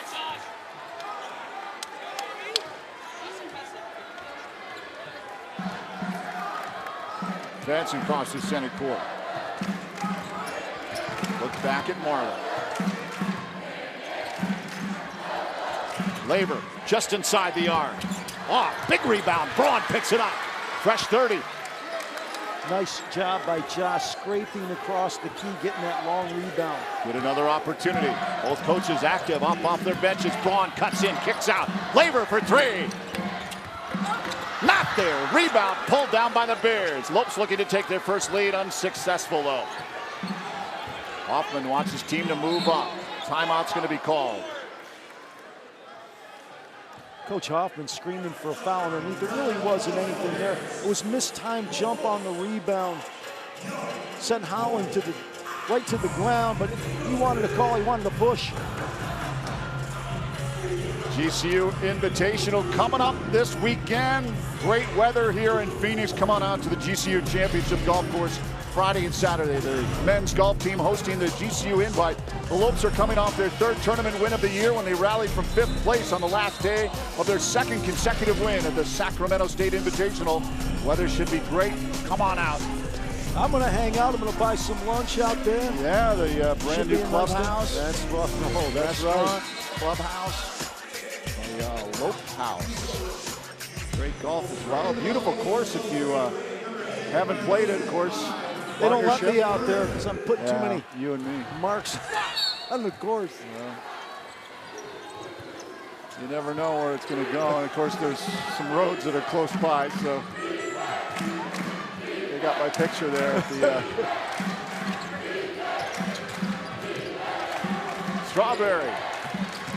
Trying to cut in. Vernon's going to be called. Got some body on him. Vernon digging in, did a good job of moving his feet. But Strawberry crafty, leaned in a little bit, and he got the call from Mark Beasley.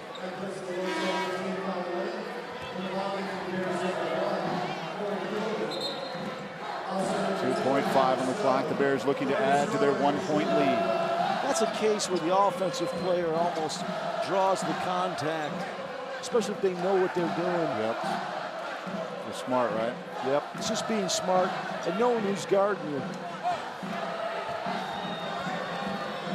86% free throw shooter. Pretty close to just money. You know, one of the things about Keontae that was interesting, he's able to stay out of foul trouble in a lot of the games, so he's on the court more. You know, then his statistics are able to go up. You can't get it from the bench.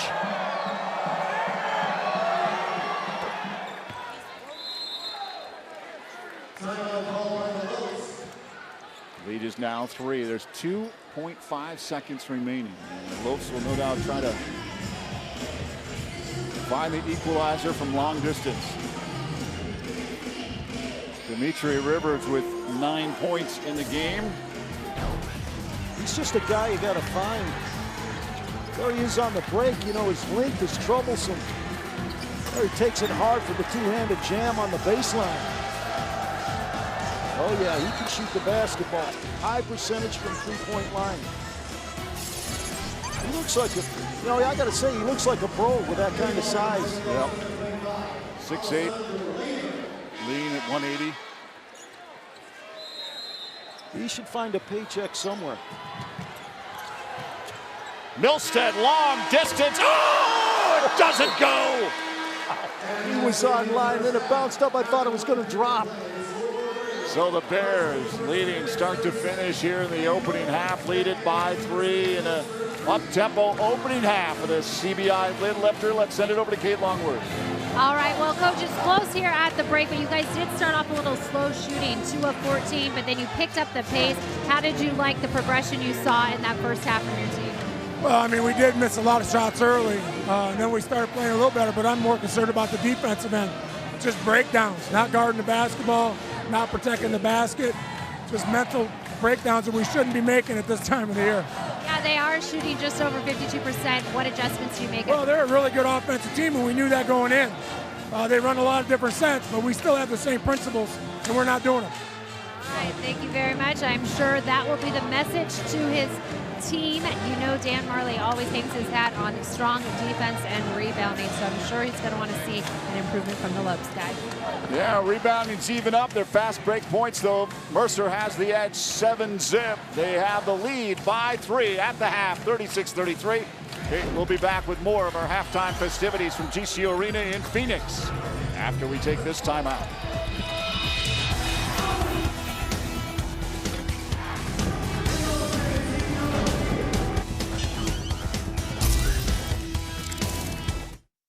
The Grand Canyon University Championship Golf Course features over 7,200 yards of tees and tree-lined fairways, signature par 3s, greenside bunkers, and a 22,000 square foot clubhouse.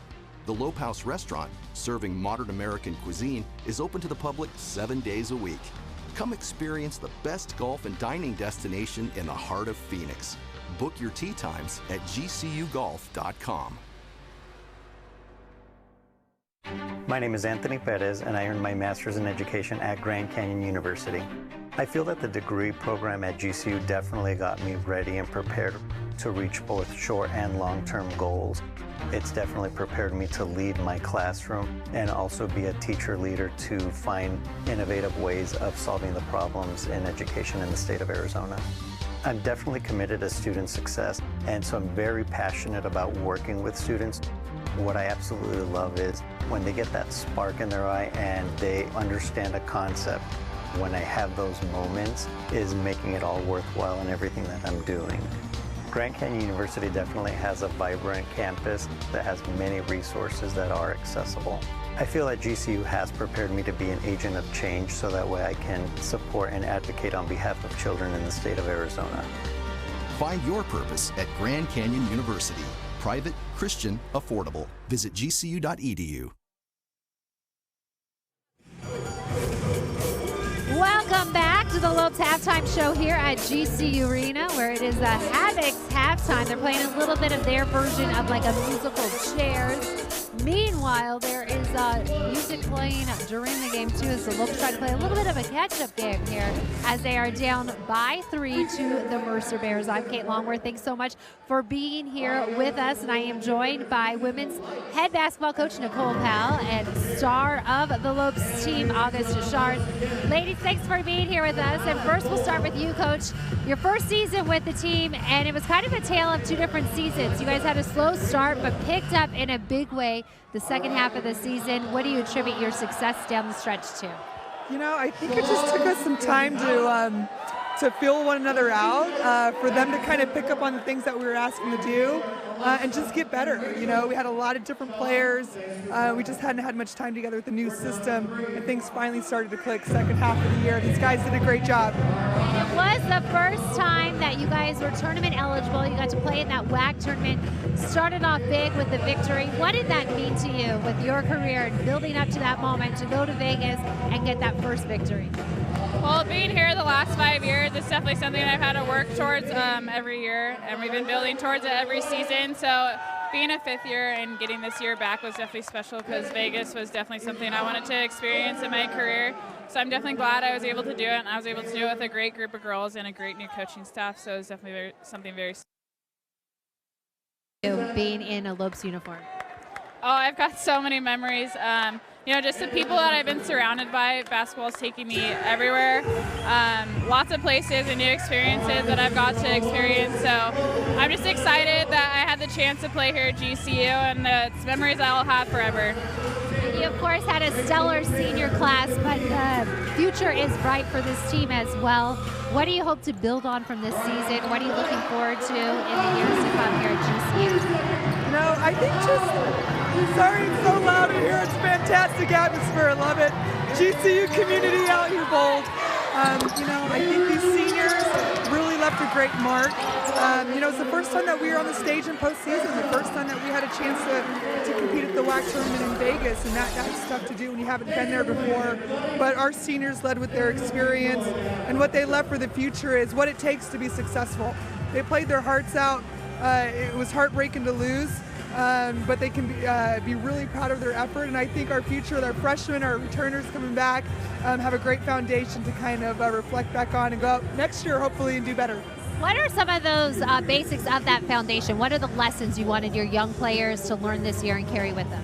I think just understanding what it takes day in and day out to be successful. It takes a lot of hard work. It takes a lot of dedication. It takes a lot of focus.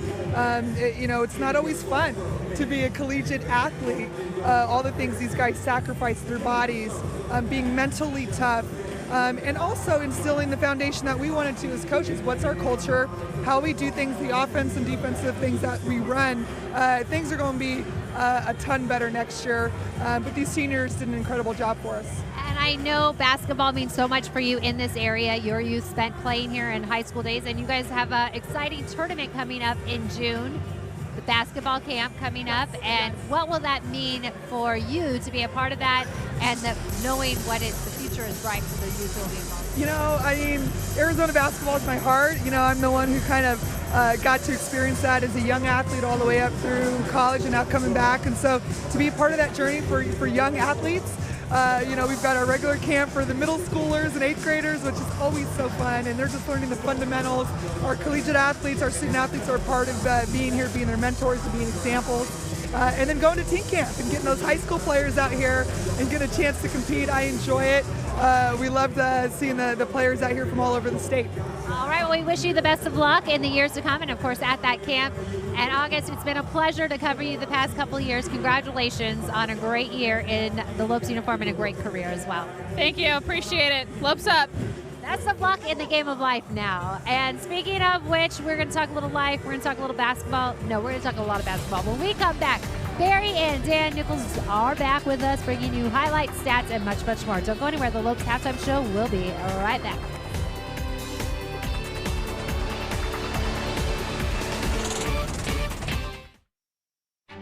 Founded on the belief that the entrepreneurial dream is an engine that drives innovation forward in a global marketplace, the Colangelo College of Business educates and develops values-driven business leaders.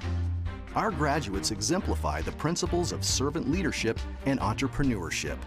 GCU's strong Christian identity informs the education you receive, integrating our Christian values with the business curriculum. The college features more than 25 programs from the bachelor through the master's level, catering to traditional, evening, and online students.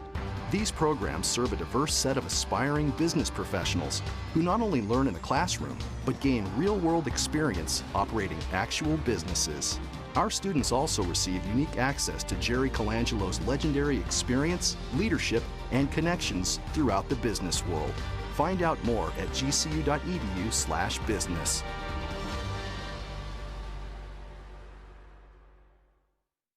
Hey Phoenix, it's Thunder Dan Marley, head coach at Grand Canyon University. Coming to GCU was a great move for me.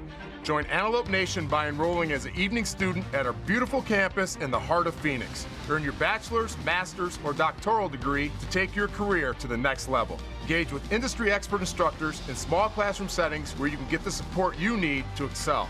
Scholarships available. See you on campus.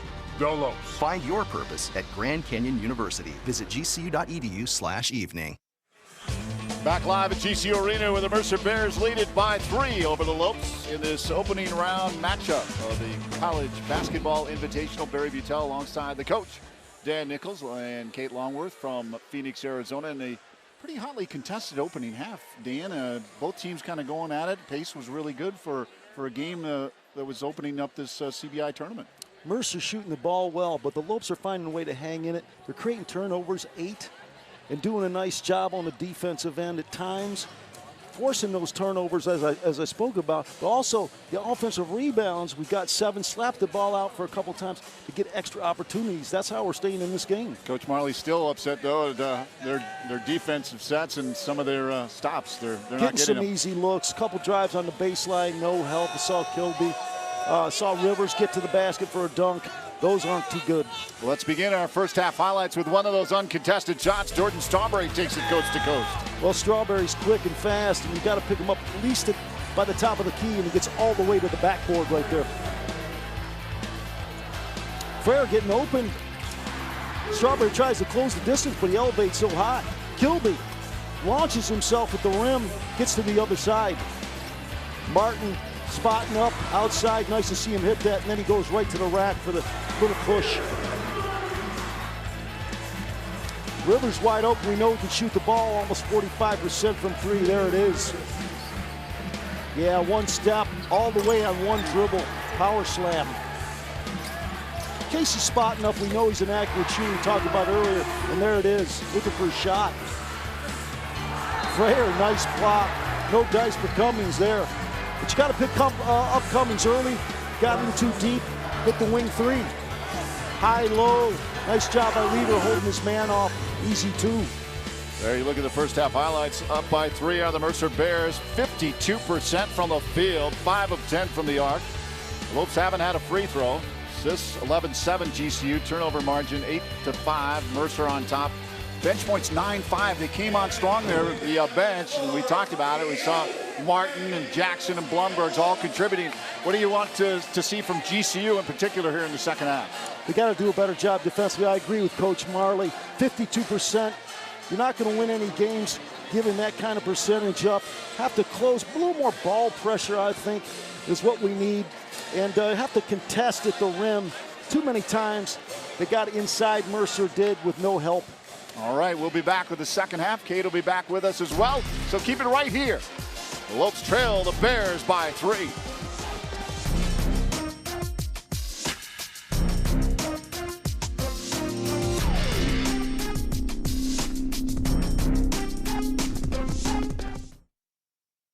I decided to go to college to further my education and define my purpose in the world and be a part of something much bigger than myself. I wanted to set up the best possible future for myself, both academically and athletically.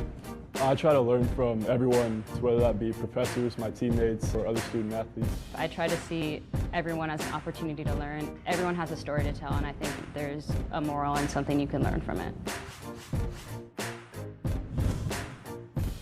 I'm Dominique. I'm a student here at Grand Canyon University studying hospitality management. My hospitality courses here are giving me a high-quality education from professors that I know have been successful. Being able to work while I'm in school has enriched my college experience. I feel like I know where I'm going and what I want to do. I've gone through things I can't necessarily be taught, and so that paired with everything that GCU is doing for me, I feel like, you know, is setting me up for success. To have someone say, like, I want you, that's like a lot for someone like me. They're changing people's lives. By changing my life, now you changed my little brothers and sisters because they saw that I went to college. It'll just be, you know, my greatest accomplishment, not just because it's a diploma, but because, you know, I did what no one really thought I could do. When they say, find your purpose, they mean it. Find your purpose at Grand Canyon University. Private, Christian, affordable. Visit gcu.edu. Welcome back. The team's back out on the court getting ready to start second half action. The Lopes trail by 3 to the Mercer Bears. And after talking to Dan Marley at the break, he said his team needs to find their defense. He wants to see a stronger defensive presence out there. That is, after all, what the Lopes have been all about this season. Leading the way for the Bears, who are shooting just a touch over 50%. Cummings with 12 points, Rivers with 9. For the Lopes, Oscar on top with 8 points. Casey Benson having a game so far with 6 points, 6 boards, 4 assists, no turnovers for the senior grad student. And Jared Martin off the bench, 5 points. Right now the Lopes doing that right. A comparison to the Bears, they are leading in bench points, 9 to their 5. Meanwhile, we got to get the Mare going. 0 for 6 right now. Josh Braun pretty quiet, but I'm guessing second half, especially if this could be a final game for him in that Lopes uniform, he wants to turn that around. So Lopes probably trying to figure out how to do just that in the second half. Another guy that does have 6 points is Alessandro Laver, but I guess we've grown accustomed to him scoring a lot more. Well, as he plays more games, teams are going to key on him, and you can see Mercer doing just that with their big men. They know where he's at all times, and a couple times on the switches, they fouled him early. So the Mercer Bears coming in, leading from start to finish of that opening half. Lead it by 3. Lopes fans back up on their feet and will remain there until their home team hits the opening bucket. Coach Hoffman, first coach in NCAA history to win in all 4 postseason tourneys. NCAA, the NIT, the CBI, and the CIT. He's had some big wins. They've knocked off teams like Duke, Tennessee, in tournament play. Duke, big win there. 2014, 78-71 victory. Yeah, he's like the king of Macon down there. Everybody knows him.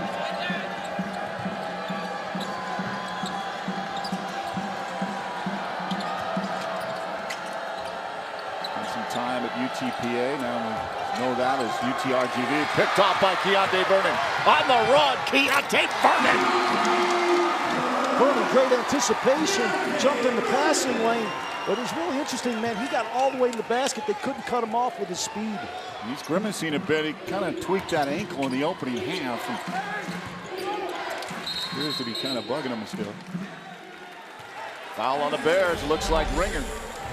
Ringer trying to create space. There's Keontae taking off.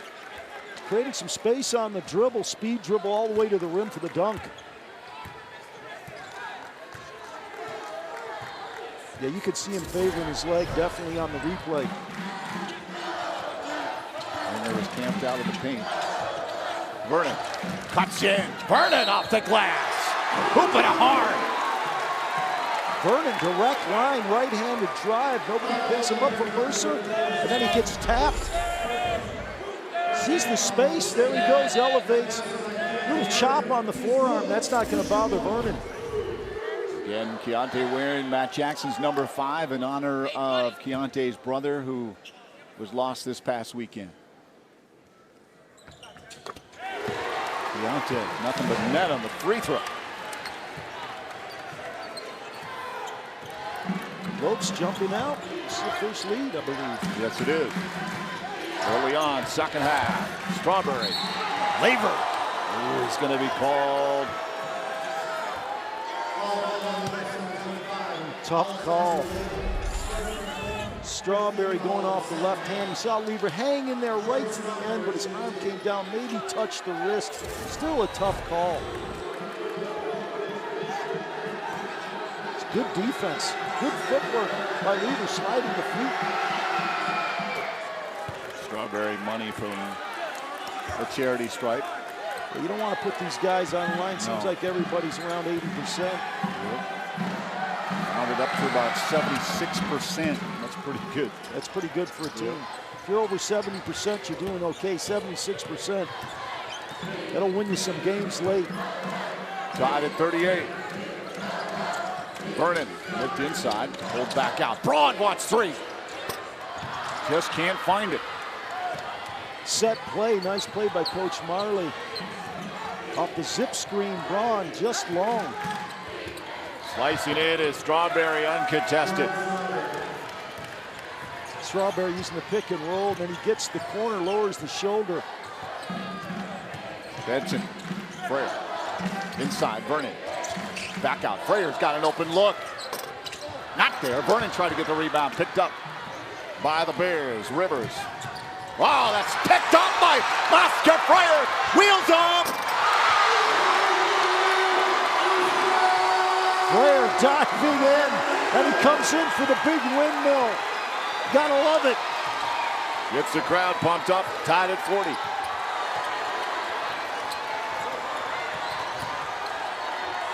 Floater, one hand not there for Strawberry. Benson, right wing back out Laver, looked inside temporarily, Braun on the near side, moves inside to Vernon. Vernon back out to Benson, takes it back. Vernon's gonna try to back his way in, turns. Foul on Jelks. Frayer anticipation, dove right in for the steal, got the pick, and there's the windmill that we've loved to see from him. Yeah, you gotta watch it. His head's gonna hit the rim one of these days. Amazing how many opportunities he's had like that. Great defense that he had, created that. Laver can't get it off. Ringer. Late call from Mark Beasley. Ringer doesn't like it. He's calling the body. Quick step by Laver. Got the baseline. But it was the same sort of call down here in the other end. So it makes sense. Laver at the free throw line. 77%. That's my fault. You know, guys like Oscar Frayer, you know, they get to use their athleticism in the open court. So you'll love to see him take a chance on the wing sometimes. Make those kind of plays, get those easy baskets.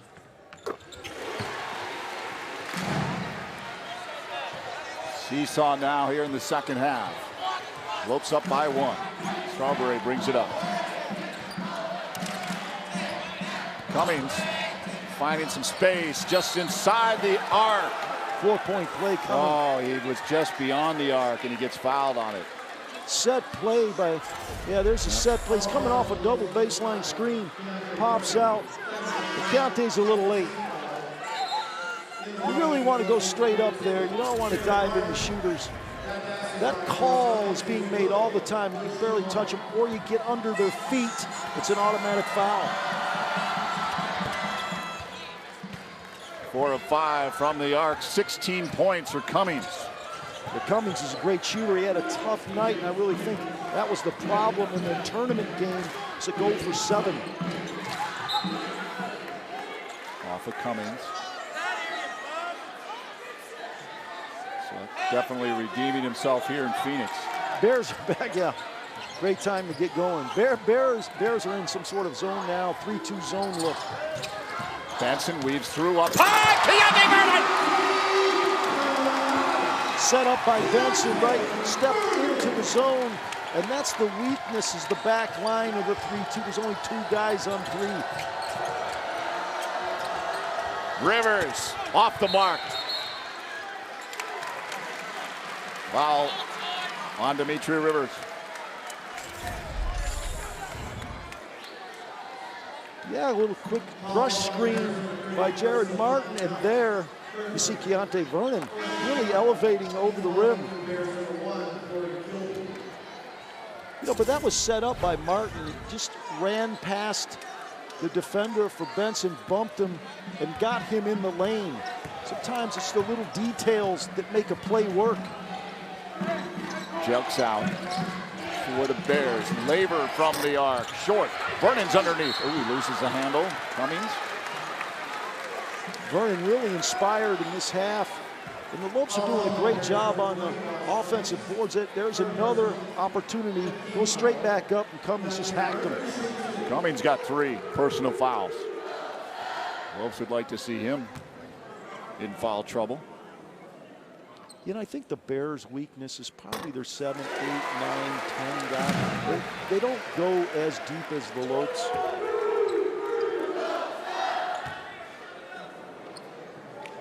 Strawberry 30 minutes, 25 for Ringer on average, 28 for Rivers, 26 for Jelks.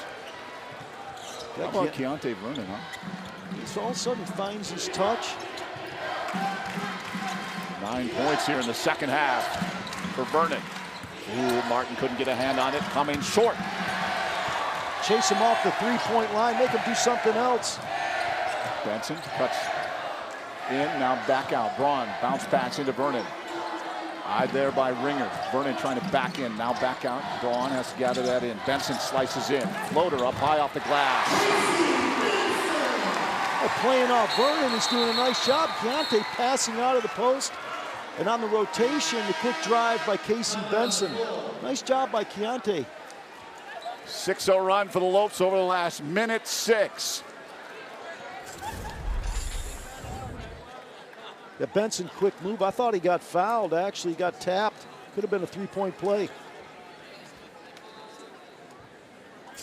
So the Lopes up now by 3. Let's send it over to Kate.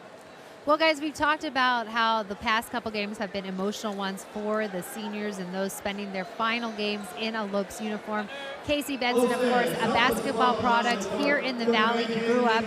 Coming back to the area and playing for GCU was like a homecoming for him, and it will leave with him lasting memories playing in that uniform.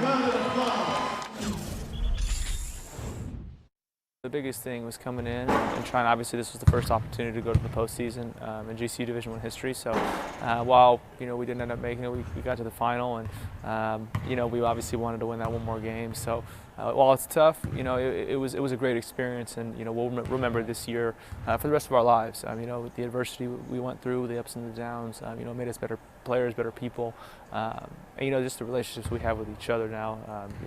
Those are 2 of my best friends, so love those 2 guys, and I'll continue to remain close with them forever.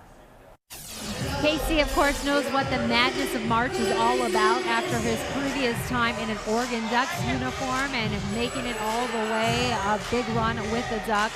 But it's neat to hear how just 1 year playing for GCU has meant so much for him. As we mentioned, he played high school basketball here. He got to come back, reunite with his brother who's on the coaching staff. And he said that when his time is done here, these players, his teammates rather, will still be his friends forever, and speaks volumes for what Dan Marley has started with this program, that spending 1 year in it can have a lasting impression like this.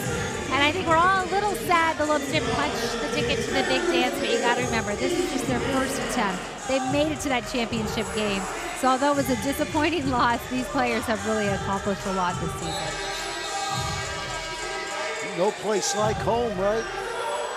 Definitely love to have the crowd, the Havocs here supporting your team. Can't underestimate that when you're recruiting. That's why you got to look local. TJ Benson, of course, played ball here now as a coach. Tim Benson had a great amateur basketball team that probably still runs it. Great guy.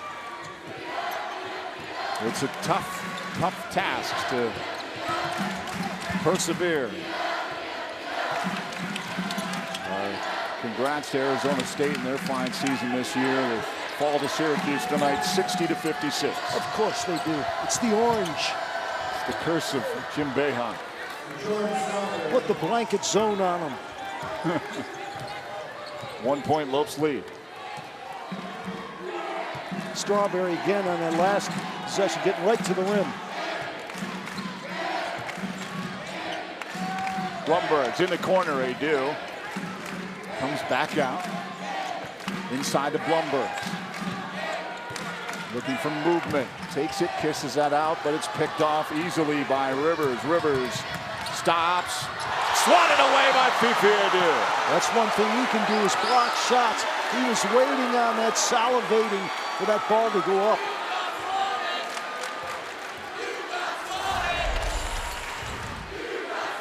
Nice timing by Adu. That's true help coming over there. That was an easy deuce if he's not there.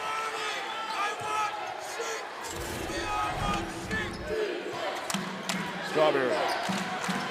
Got help from Ringer. Temporarily. Looks for three. In and out. Big rebound. Picked up there by Johnson. Ryan Johnson. Oh, fouled. Casey Benson's really hot. He timed Johnson when he turned in. He was there for the poke. Johnson goes to right shoulder, doesn't even see Casey. There's the strip. I think that's a bad call. Johnson averaging 8 minutes a game. A junior from Greensboro, North Carolina.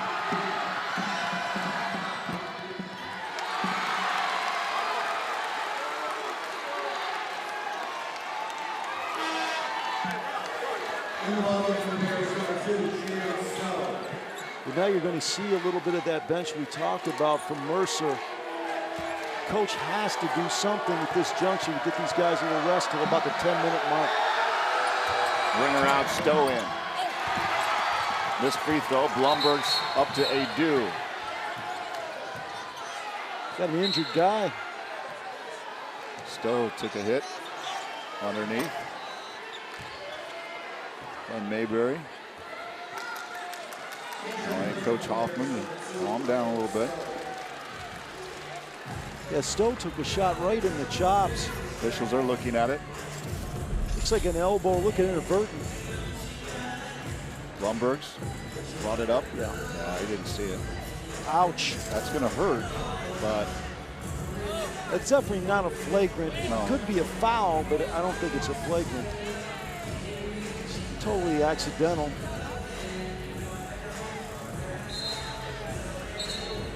I don't know why guys don't wear more mouthpieces. It seems to make sense. You know, I went to that as a player after taking an elbow and chipping the tooth. You don't have to really worry about it as much because you're constantly trying to get your head out of the way of elbows, screens, shoulders, all these other things. It's amazing how much contact there is.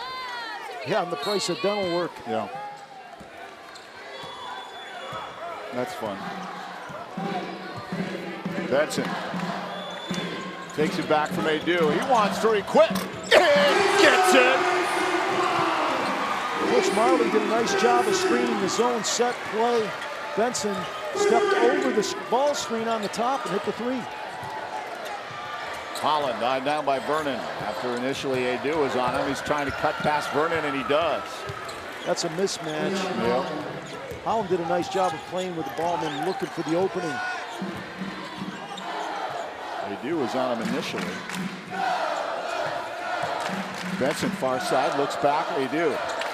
Big zone here, the 3-2, the middle is what's open. You get the ball in the elbow area. Blumberg's Holland got a little bit of a hand on that one. 9 on the shot clock, quickly. Martin's gonna drive, kicks out, Adu. Oh, he pulls down the 3. Driving, stopping, not there, rebound, pulled down by the Bears. I don't know why Fifi's afraid to shoot from the arc. Rivers, Strawberry, Johnson, over to Holland. First game back since January 18th with a hand injury. Their leading scorer. Before that injury, 19 points per game. Mercer wants to spread you out, use their quickness. GCU's not buying into it. Long 3, good for Rion Holland. The two-man game, the guard's just setting a screen, stepping back, tossing it to him, just like you would do on the playground.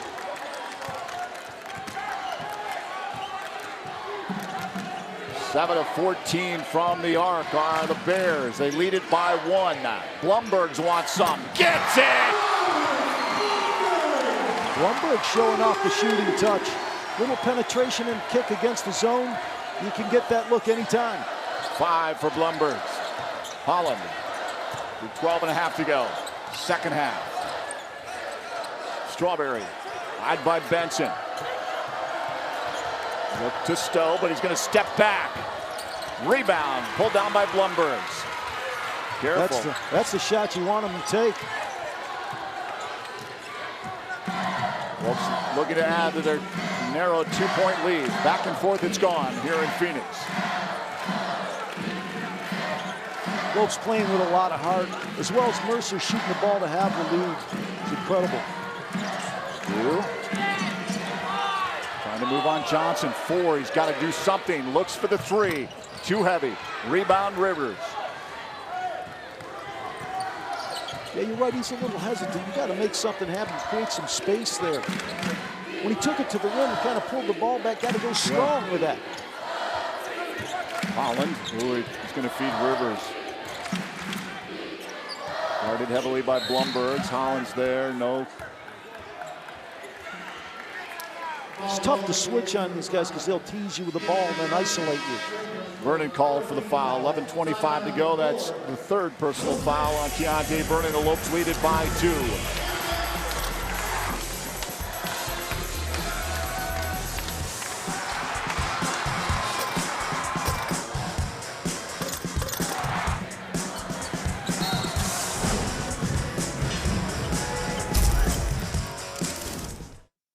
Hey Phoenix, it's Thunder Dan Marley, head coach at Grand Canyon University. Coming to GCU was a great move for me. Join Antelope Nation by enrolling as an evening student at our beautiful campus in the heart of Phoenix. Earn your bachelor's, master's, or doctoral degree to take your career to the next level. Engage with industry expert instructors in small classroom settings where you can get the support you need to excel. Scholarships available. See you on campus. Go Lopes. Find your purpose at Grand Canyon University. Visit gcu.edu/evening.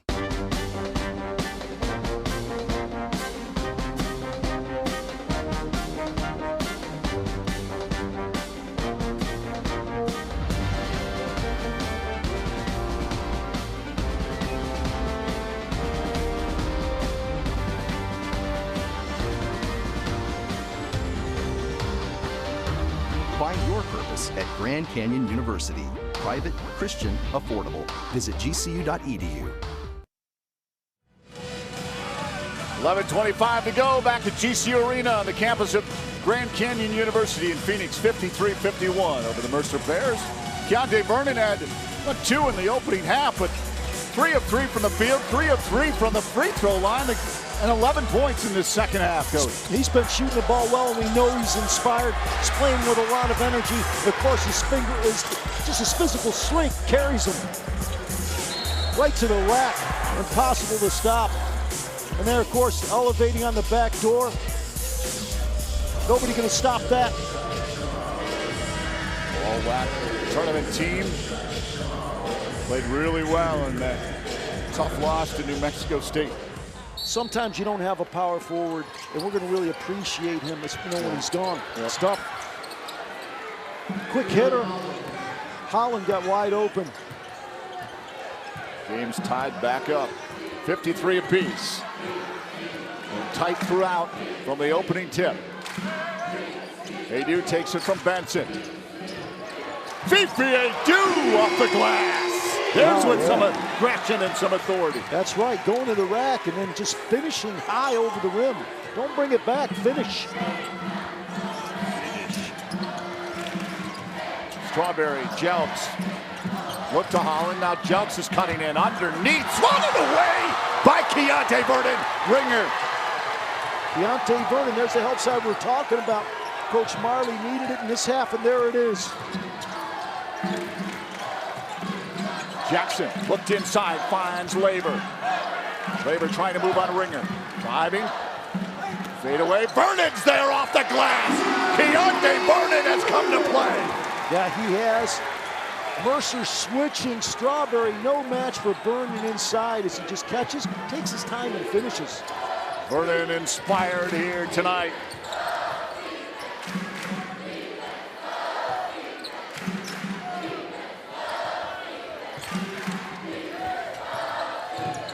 Strawberry back to Rion Holland. Holland cuts in.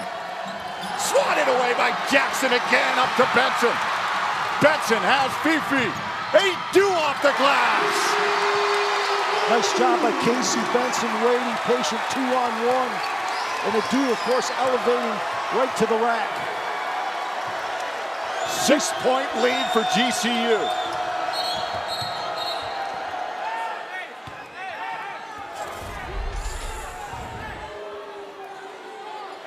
Oh, nice job by Matt Jackson, keeping the ball alive, slapping it forward, key in the break.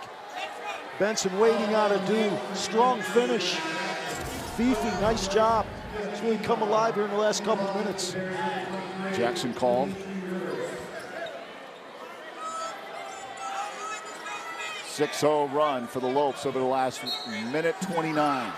Lopes have done a nice job of handling Stephon Jelks. They kept him quiet, and that's why they got the 6-point lead. Jelks 4 points. Cummings, though, has been lethal. There's that double screen again. Curl, that's a tough shot. Lopes did a decent job of defending. He still hit it.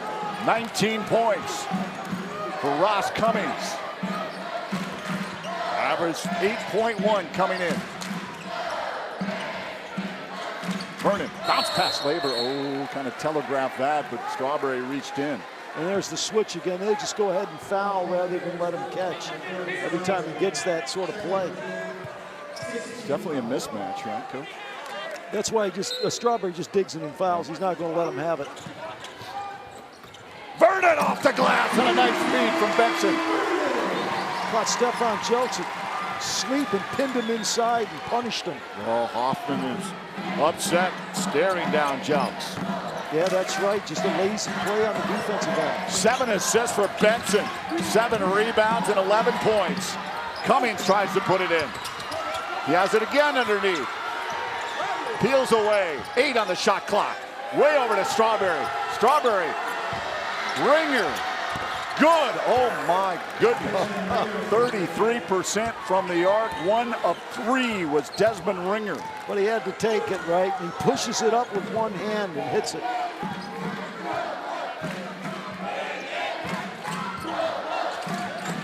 Jackson, near side, in front of Coach Marley. Back out Adu. Adu, a little bit of room. Oh. Shoot it, Fifi, shoot it. I know. Strawberry. Big turn. Approaching 8 minutes to go. You know, when you jump like Fifi, just go ahead and elevate over the top. You might get the call. Yep, true. Had a little bit of real estate. Jelks underneath. Vernon trying to put an end to it. Ringer gets the rebound underneath. Put back, not there. Loose ball. Cummings gets in front of Vernon, and Vernon grimacing again. That ankle. He's gutting it out. Mercer now battling on the offensive glass.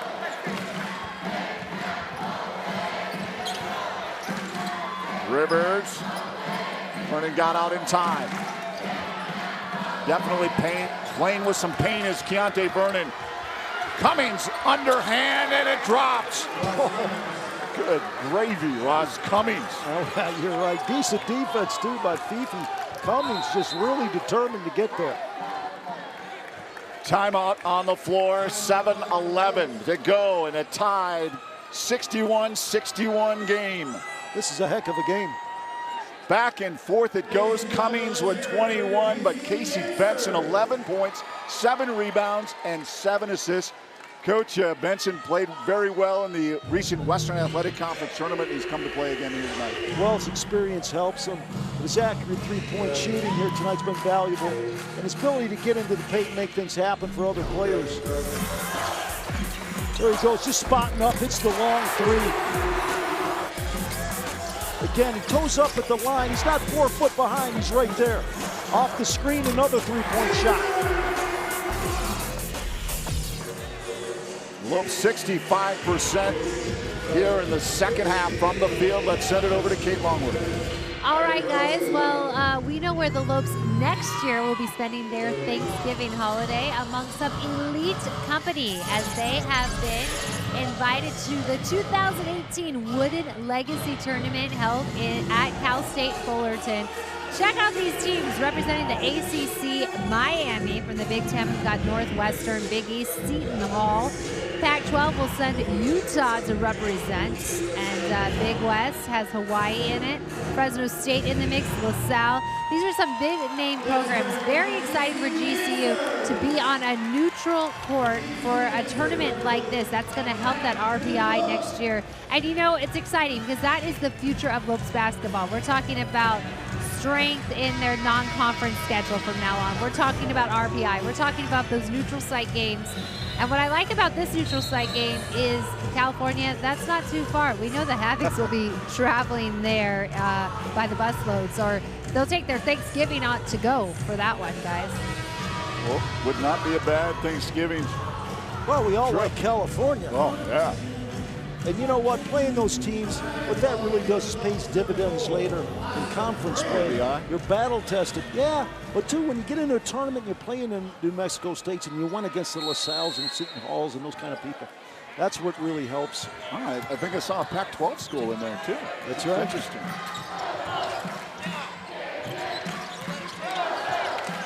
Benson looked inside, back out to Laver. He's fouled there by Jalen Stowe.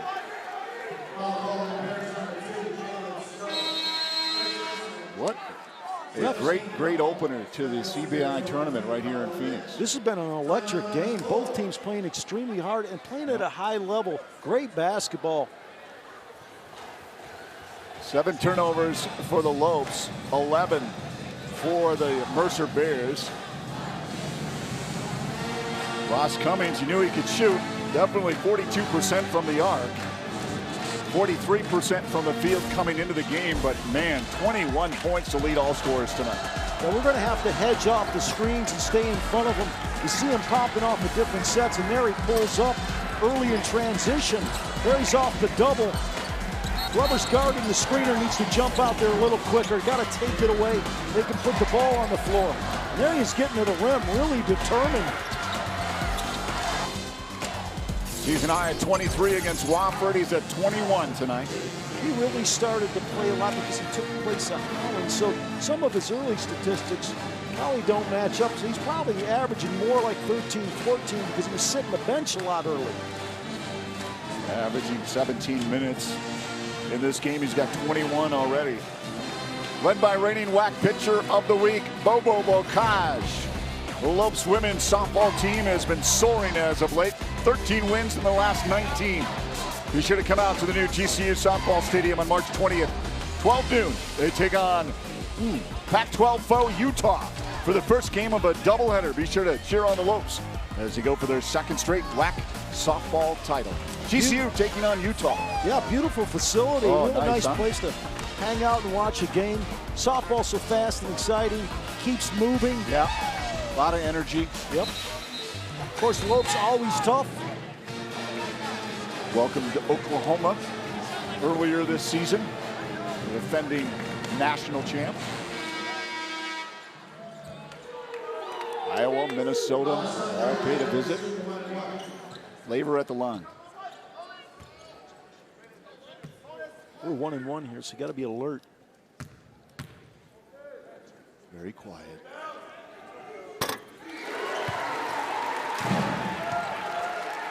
His shot release is really incredible.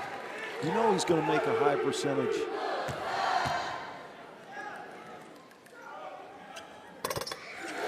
There you go. Textbook. Some guys don't, make it look like it's not that hard.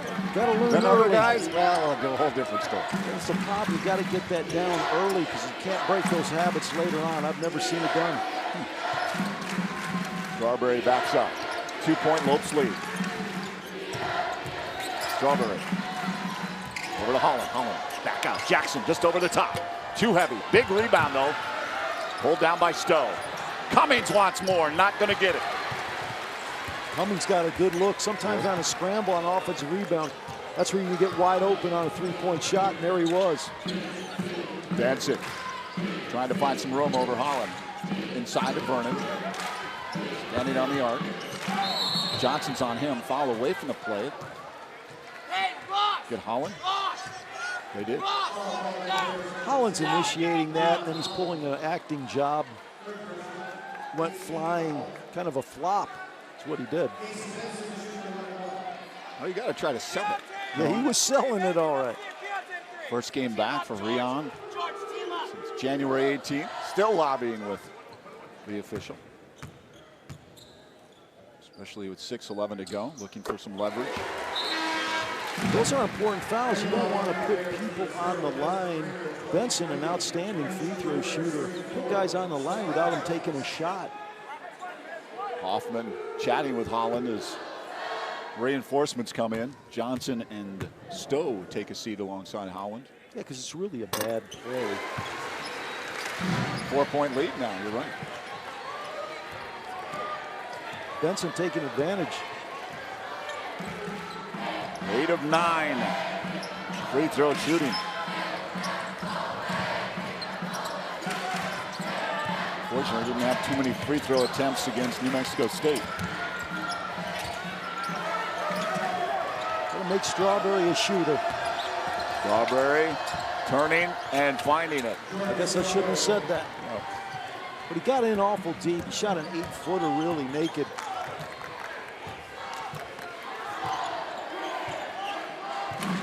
Four of 12 from the field, 12 points.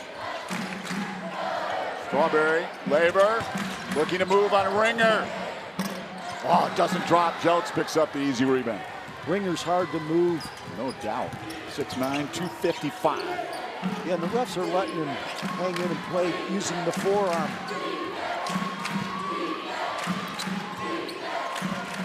Tight game here in Phoenix. 2-point Lopes lead. Rivers with the reverse off the glass. Tied it up. Second time he's got baseline. No help. He went all the way from the corner to the other side of the basket. Matt Jackson couldn't get any help. I agree with your comments about Rivers. He's got to find a place to play, no doubt. Frater wants three. Ooh, way off the mark. Yeah, late challenge by Strawberry threw Oscar off on the jumper. Strawberry.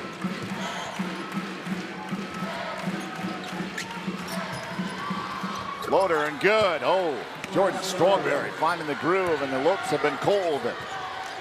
Haven't hit a bucket for 4:36. Jackson, no hedge on the screen, so Strawberry got the corner in the wide open look. 6-0 run for the Bears. Vernon trying to put an end to that. Oh. Vernon, quick head fake. Went baseline, got pushed. He'll be on the line. Saw that left arm come up too. Deontay at the line where he's, well, I'm not going to say it. No, he's doing really, he's doing. Don't say it. Okay.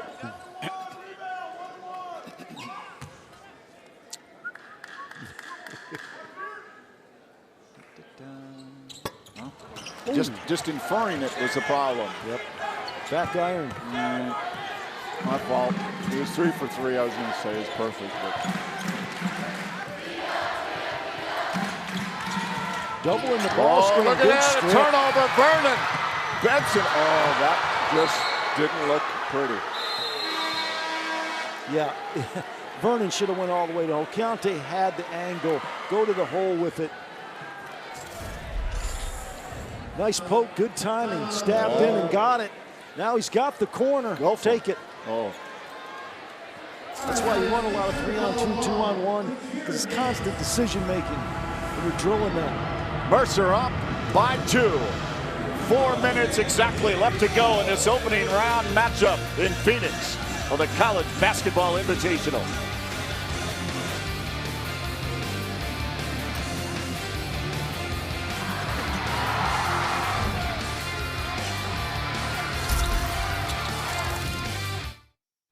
Our armed forces' heroism, courage, and bravery give greater meaning to what it is to be an American. Grand Canyon University honors you and pays tribute to you and your family. As a community, GCU celebrates your service, your sacrifice, and your commitment. God bless all the brave men and women who put our country first. We want to do the same for you. GCU puts you first with its flexible and convenient online degree programs. We salute you and thank you for your service. I'm Christian Talon, and I'm earning my bachelor's in information technology at GCU. Cyber threats are a growing problem for companies and individuals alike. A lot of resources are under scrutiny of attack. I found it my purpose to try and help businesses and defend themselves against those attacks. One of the great benefits to going to GCU is that we as students get access to the state-of-the-art IT labs where we can put to practice the information that we're learning in our classrooms. Find your purpose at Grand Canyon University. Visit gcu.edu/IT.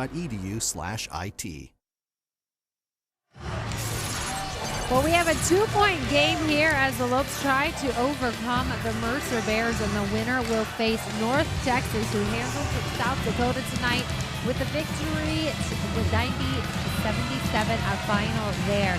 Meanwhile, San Francisco on top of Colgate with just under 2 to go. Campbell comes out victorious over Miami of Ohio, 97-87, a final there. UTRGV falls 77-74, a final to New Orleans. Also coming out on top, it looks like, should this score hold, 71-69, Seattle leading, but they do have 4 minutes to play. Reminder that the CBI consists of 16 teams, 4 are from the WAC, and we'll see who will advance from tonight, guys, to face North Texas on Monday. No doubt, yeah. North Texas hosting that game Monday. All about execution now, 4 minutes.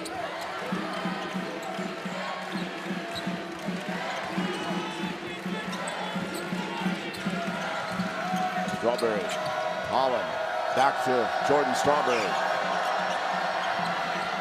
Just toyed with Casey Benson up over the top. 13 points now in the second half for Jordan Strawberry. Was kind of a tough shot, though. It was pretty deep. Benson had his hand up. Got to tip your cap inside. Yep. Martin. Back out to Laver. Benson. Oh, wow! Ran around the rim and out. Yeah, big ringer there, getting the rebound, limited to 1 shot.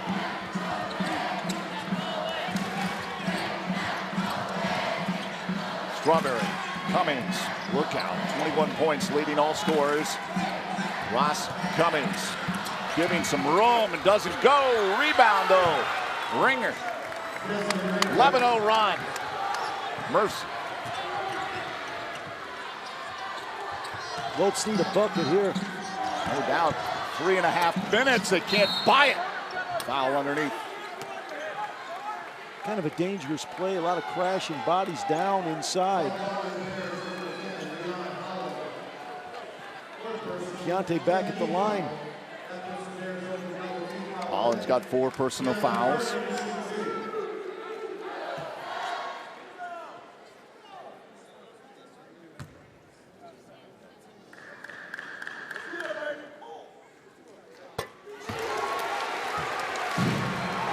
Pressure on.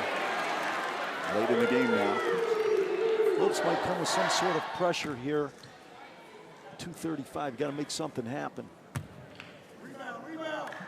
Vernon responding well, carrying over that momentum. 18 points in the game, doesn't drop the back end. 18 points, 5 rebounds for Keontae Vernon. Leads the Lopes in scoring. Holland loses the handle. That was an offensive foul. Officials are going to confer. There's a lot of contact. Holland. Yeah, Holland dips the shoulder. Jared Martin's there. Bang. But we did get the call because it did go off Mercer. So if it's a no call, it's still correct.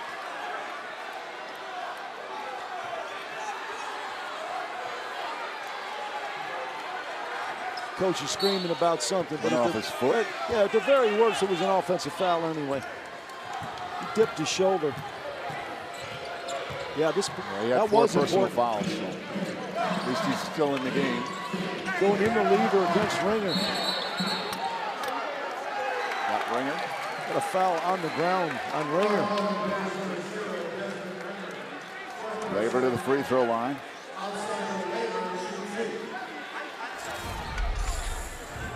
Lever's determined. He's playing around with the ball one hand. Okie doke. Whoa. Never got two hands on the ball. That was almost an and one. 2:11 to go. 72-66. Mercer lead. Lever's crafty and he's waving the ball around with one hand. He's highly skilled. Does that make your coach nervous or nonchalant? Or yeah, it's just seems confidence. Like confident, yeah. Cool and collected. 4 of 6 from the line is Alessandro Laver, WAC freshman of the year. Strawberry swats away Benson. Strawberry's been clutch like his father Darryl here in the second.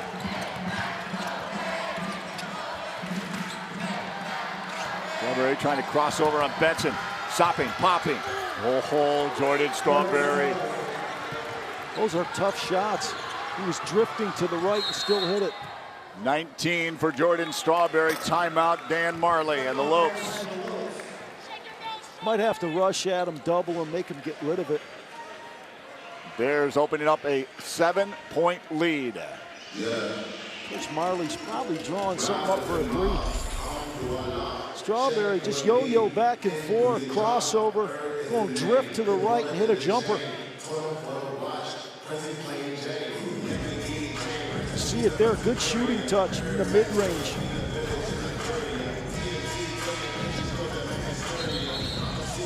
Of course, we saw a pretty good point guard for a number of years here with a mid-range jumper, right? Yep. We know the damage that can do. We missed Dwayne Russell. Dwayne Russell, yeah. That's a shot you try to teach guys to take. Get to the elbow, the free throw line area, and pull the trigger. It's not that tough a shot. It's almost a layup. But a lot of guys either want to shoot threes or layups. But for a point guard, if you get in there in the paint, you can do so much damage. Laver trying to put an end to a drought that continues. Vernon, tenacious for the rebound. 7.5 minutes. Laver doesn't go. Vernon's there, goes out somehow. Laver, getting the ball inside. Ringer's doing a good job of hanging with him.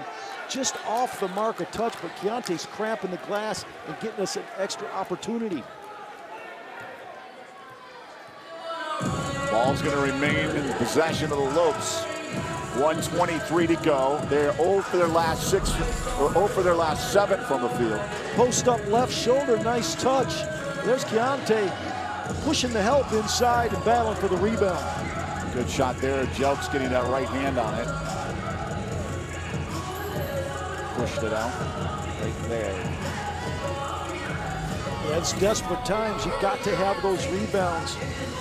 Love to see Vernon fighting on the glass. Officials are taking a look at the replay. Bears 6 of their last 7 from the field. The drought has extended to 7 minutes 44 seconds for the Lopes. I don't mind these replays. I think this one will be pretty quick, but we've seen them really gum up the game looking at the monitor 2-3 minutes. Yeah. Has an impact. We'll take another look at it. It was pretty quick for us to decide. That second right there, right hand. Jelks. Vernon would have hit it. It would have deflected the direction of the ball. A pretty easy call here. The officials are going to come over and be kind enough to tell us. Can you guys run that back for us? Yep, the officials want to take a look at our replay. Yep, let's see.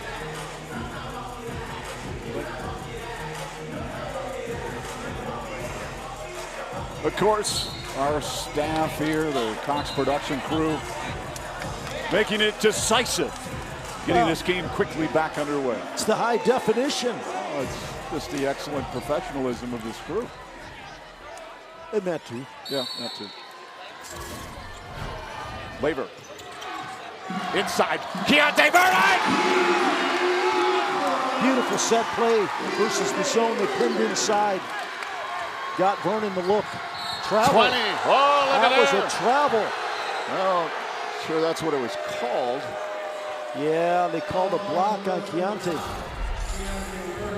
Gonna run a guy off a screen, and then the steal inside for Vernon for the easy wham. Play set up by Freyer. It was a great screen on Ringer.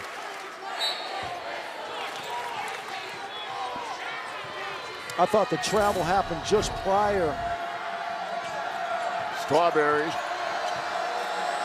Approaching a minute to go. 5-point Mercer lead. Lopes need to create a turnover or make a stop. Cummings been red hot. Jelks, eyed by Vernon. Vernon tried to get a hand on it. Went into Cummings. Cummings who looked for a little bit of room down the baseline. Freyer shut that down. Open look for Ringer. Oh, what is he going to hit another three? But Rivers got the... Oh, a travel on Rivers. Hoffman's in shock. Yeah, that could have ended the game, but Rivers, as he got the rebound, stumbled a little bit. On the scramble, Rivers all alone for the rebound as he catches. I don't know. Yeesh. Coach Hoffman might have a legitimate beef. Home court advantage there. We'll take it, says the Lopes fans. Benson. Moving on Cummings. Oh, and then open hard. Wow, big basket. Benson off the high double. Benson off the high double is going to turn the corner. He's going to go to his offhand. The right hand gets the contact and the bucket. Hoffman looks at the official and says timeout. So that's what you get. Well, Coach Marley's been really patient, playing it right. Got the three-point play, got the stop he needed, and the violation. Matt Jackson's going to check into the game. 33.5 to go in this opening round. College Basketball Invitational matchup between the Mercer Bears and the GCU Lopes. Coach Marley's probably going to go to a trap here. How about a little baseball? Spring training is underway here in Arizona, and head coach Andy Stankiewicz and the GCU baseball team coming off a 3-game sweep of Penn State last weekend here. They are on a 4-game trip to California before coming home to play the University of Kansas for 2 games starting on the 20th. If you haven't been out to the Brazel Field at GCU Ballpark, this would be a great time to come out and cheer on the Lopes. First pitch, 6 p.m. at the brand new Brazel Field at GCU Ballpark. Another jewel here. 10 new facilities in 2 years on the campus of Grand Canyon University. Yeah, you can't beat it. Can't beat the price of admission normally either. And I'll tell you what, if you're in the west side of Phoenix, you need to stop by. Great family-friendly entertainment here at GCU Arena. Hope to see you next season. Boise State returning in that back end of that home-and-home series. Other great matchups, of course, the Western Athletic Conference heating up, Utah Valley, and of course, New Mexico State, Seattle U, and Jim Hayford doing a good job as well, as they're in the CBI as well. Doesn't go. Presses on, Vernon's there, be careful, he's got 4. Rivers had to call the timeout. Good pressure by GCU. Yeah. Tough miss. Vernon with 4 personal fouls, had to be careful there. 28.3 on the clock, 3-point Mercer lead. Now, Coach Marley's got to set something up, put some pressure, look for the steal, and then get a hack if you don't get anything around the half-court mark. Vernon with 20, Benson with 15, Freyer with 10. The think he might try to foul Ringer, but you got to be careful. It can't be intentional. Of course, he's probably out of the game.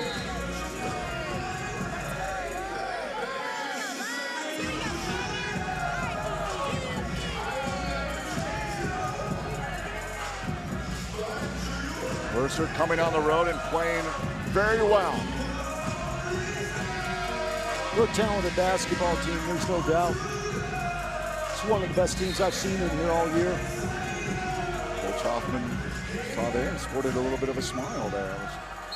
Yeah, he's having fun. He's a pretty loose guy. I saw him out here earlier. Ooh, a hard fall there by Rivers. Martin's going to be called. Called Martin on a push, but that's okay because it's a 1-and-1 right now. Third on Martin. The good news, the ball was inbounds. It's not a dead ball type of situation or intentional. Came in 76 of 85, 89% from the free throw line to Dimitri Rivers. This is his first trip to the charity stripe tonight. Not the ideal player to foul. No, it's not. I'm sure that Coach Marley had dialed up on who they needed to get to. Sometimes it's not possible in these situations.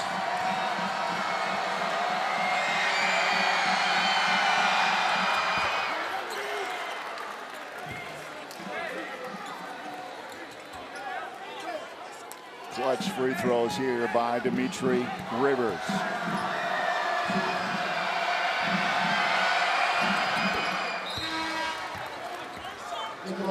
Stowe checks in for Cummings. Probably need to get a quick look at a three. Is it all possible? Maybe run somebody behind the ball handler.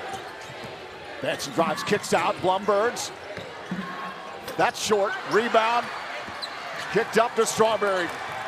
Doesn't look good for GCU. They're fouled by Blumbergs on Strawberry. Good penetration. Blumbergs had to look. I don't know why he hesitated at 6'10", put it on the ground and got probably a poor look at it.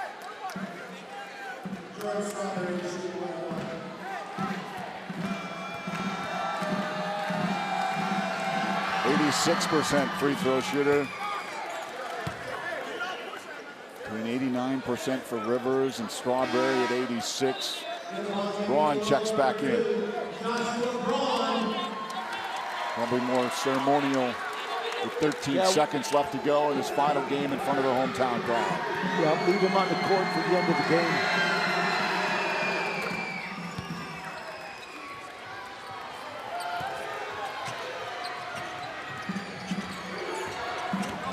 Benson drives, right hand, let him go uncontested. 6 seconds, 5-point Mercer lead. At this point, you really much got to deny the ball and hopefully no time runs off the clock. Back on offense, Cummings comes in. Wants the timeout, comes to an end. Take a look at the tournament bracket of the College Basketball Invitational. New Orleans, Campbell, Seattle Ute, Central Arkansas battling it out. Jacksonville State with the win over Canisius. They're in overtime, Central Arkansas at Seattle U. North Texas with a big win at South Dakota and Vermilion. San Fran wins it over Colgate. Utah Valley with a big win over Eastern Washington. That was yesterday. Winner of this one goes to North Texas. Right now it looks like Mercer will be traveling. It's pretty tough with 6 seconds, down 5. Obviously anything's possible. Everything has to go exactly right.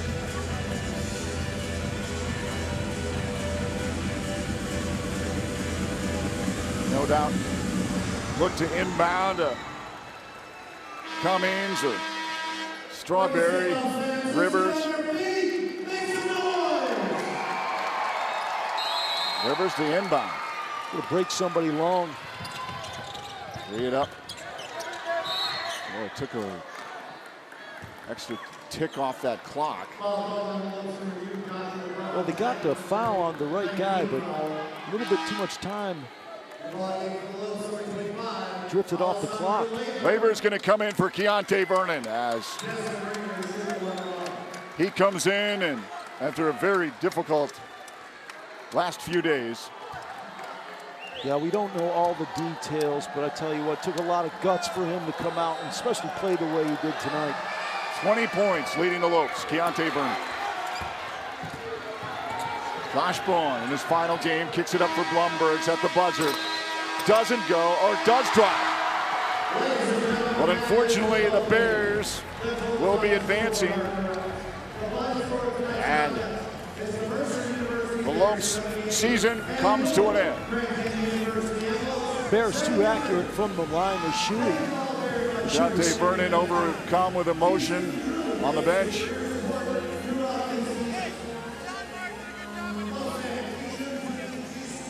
Lopes will say goodbye to Keontae Vernon, to Josh Braun, Casey Benson, and Cheek Saint-Savine. They do it here in front of their hometown fans as the Mercer Bears advance to take on North Texas in the College Basketball Invitational. We'll have more with our post-game press conference with head coach Dan Marley. We'll have our final stats and our player of the game when we return to GCU Arena in Phoenix. Mercer wins and advances. Keep it right here.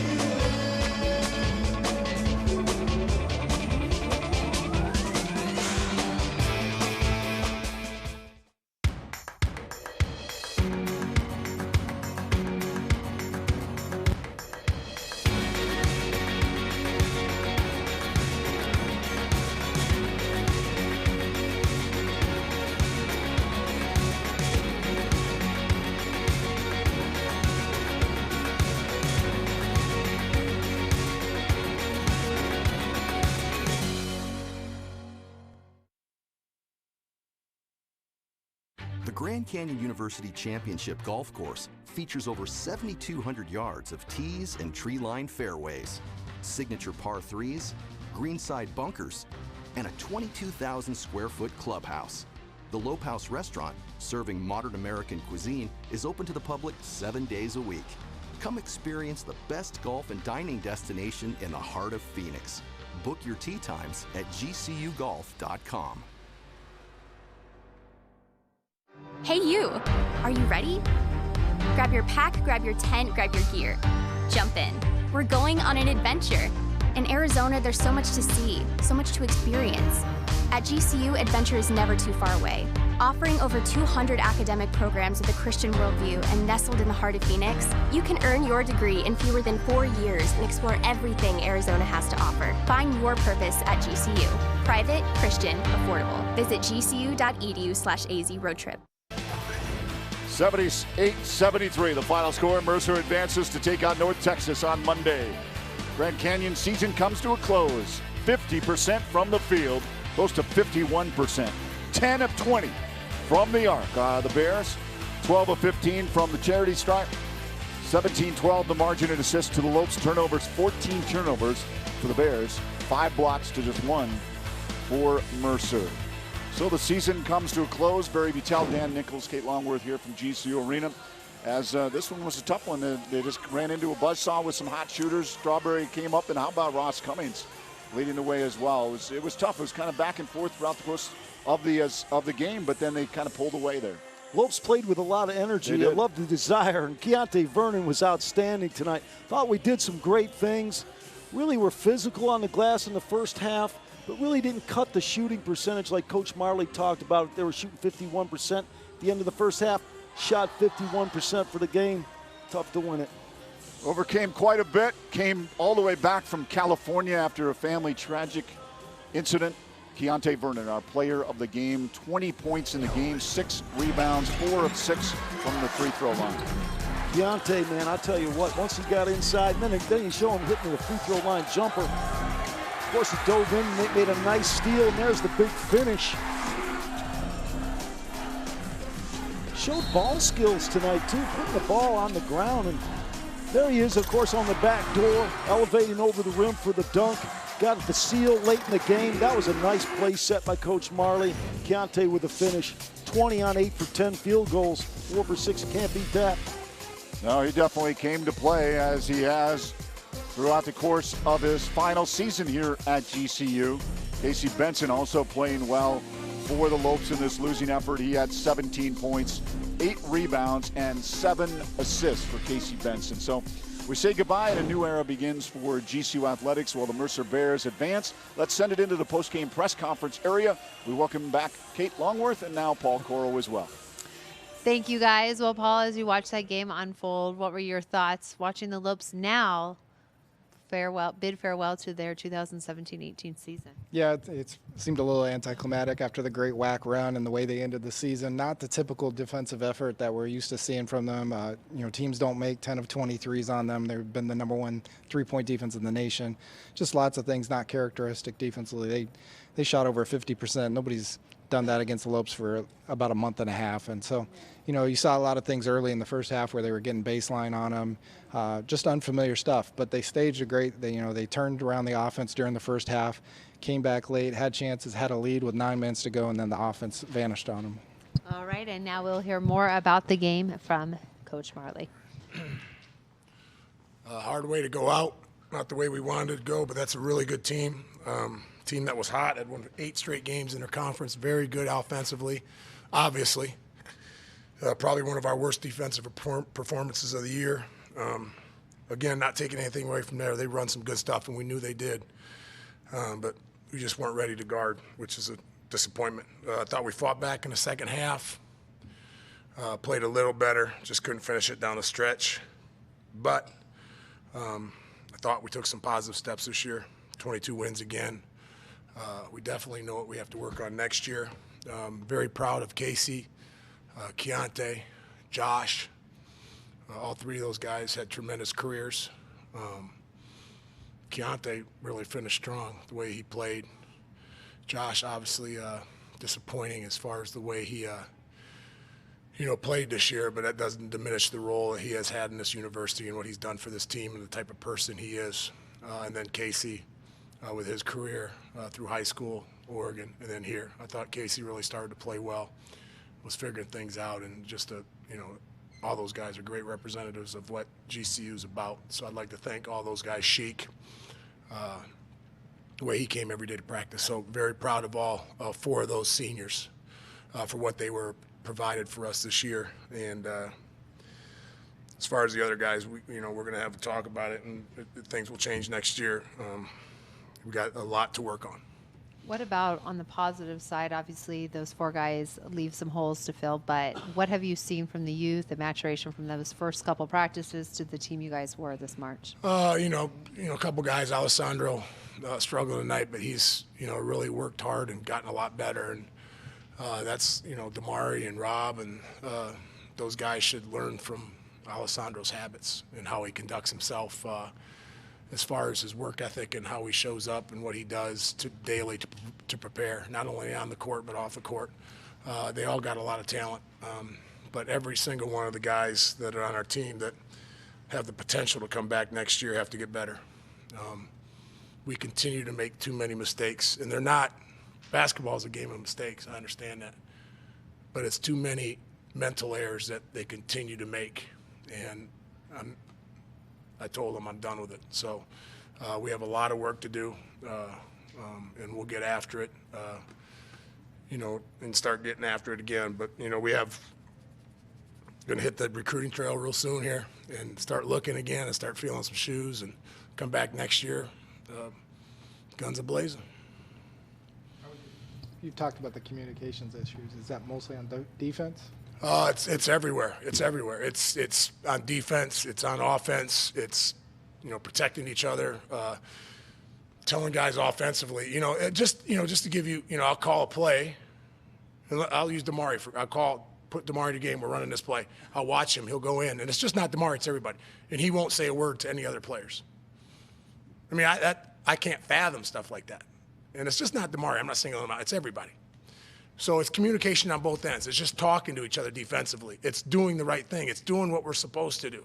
And it's not missing shots, and it's not, like I said, basketball's mistakes. You're going to make turnovers, but it's the same ones that we keep making over and over, and it's ones that are very correctable if you think about it. And it's what good teams do. And for us to take that next step, that's what we're going to have to do. And I'm not going to sit here with guys year after year after year and keep making the same mistakes. It stops now. They've been here for a couple guys for 2, 3, 4 years, 2 years, whatever. Can't keep making those mistakes next year, and I'm going to hold them to the fire. You know, sometimes we make mental mistakes on defense, things we should never do, and they wonder why I take them out of the game. Well, I mean, you got to be held accountable for making those kind of mistakes. It's not, you can't do it. So, like I said, it was a good season. It really was. 22 wins. We got all the way to the conference finals. Disappointed about tonight. I wanted to keep playing. Casey started playing really well. Like I said, this was a big transformation for him from what he was expected to do at Oregon to what he's doing here. And to his credit, he started figuring it out. And it wasn't an easy move. It took a lot of guts to do what he did here because I asked a lot of him, and he started to figure it out. And like I said, Casey's a good player. He's even a greater person. So I'm proud of him, what he was able to do. And, yeah, he started to figure it out, but his time ran out. What needs you feel you have to address the most as far as everything? And Everything. We got to get players. We got to get tough kids. We got to get smart kids. We got to get everything. You know, we got to take a big step. We've signed one kid already. We're out there. We're looking for players. I'm looking for players. You know, it's funny. I was thinking about the other day, back when I was playing with the Suns, and we used to get beat by the Lakers, and we used to get beat by Portland. And Cotton always said, I just don't have the horses. I don't have the horses. Well, I got to go out and find some horses. So when we go to New Mexico State, I got some horses. And it's not to say our guys, they're good, but we need more. And that's my job to go find them, and I will. And we'll see what happens. As Hallie gets more defensive attention in these latter games, how do you think he's adjusted to that? He's got to get stronger down there. He's getting pushed off balance. He's got to get a lower base. You know, it's going to be physical down there, which it should be. And he's done great. He's just got to have a more presence down there on base, not get pushed off, finish. But, you know, I know he'll do it because he'll be, I guarantee he'll be in the gym tomorrow working when I show up. So I know he'll get it done. Thanks, guys. Thanks for everything. Yep, thank you. Some candid comments from head coach Dan Marley after they fall to the Mercer Bears 78-73 to close out this 2017-18 season. Dan Nichols, honest comments. He's got to go get horses. We talked about it a little bit during the course of the game. Some nasty, maybe some tough players. Alessandro Laver has that edge with him, but they need them if they're going to have to compete with the likes of New Mexico State and others that are rising now. Utah Valley and the likes of Seattle now raising up their games as well. Recruit, and recruit some more. That's what I always say. But you know what? You're going to miss a few of those guys like Keontae Vernon. Yeah. You know, you'll look for some of those guys when they're gone. So I understand what Coach Marley's saying. You know, you do really need some beef inside. We saw a guy like Ringer, what a big, strong guy can do for you. He held Laver at bay. I like what Coach Marley had said. He kept him off balance. Well, he did because he's such a big physical presence, and he couldn't be moved inside. So you need guys like that. You need guys that are a little testy and tough inside. Yeah, the Grandy Glazes to the Dwayne Russells to now the Keontae Vernons, that physical toughness that this team and these players have exhibited here in front of the GCU fans has been fun to watch. As we revisit your 3 keys for victory, well, it obviously was a 5-point loss, so I would imagine these keys maybe didn't go the Lopes' way. Well, we didn't defend the 3-point line too well. He shot 50% from 3. Strawberry had a big game, so controlling the penetration. He was able to get around those screens, get his shoulder down and get the corner and get in around 10 feet and score over and over. And we really did not limit Mercer's bigs. They really controlled the glass, especially in the second half. So, yeah, we're right. The 3 keys didn't go so well, but that's why they're keys. Well, that'll do it from here in Phoenix after the Lopes fall by 5. Our thoughts and prayers again to Mrs. Harris and the entire Vernon family in California. The Lopes family sending their condolences to your family. That'll do it from here at GCU Arena, where tonight the Lopes fall to the Mercer Bears 78-73. For Kate Longworth, Dan Nichols, and our entire crew, I'm Barry Butel, wishing you a wonderful night.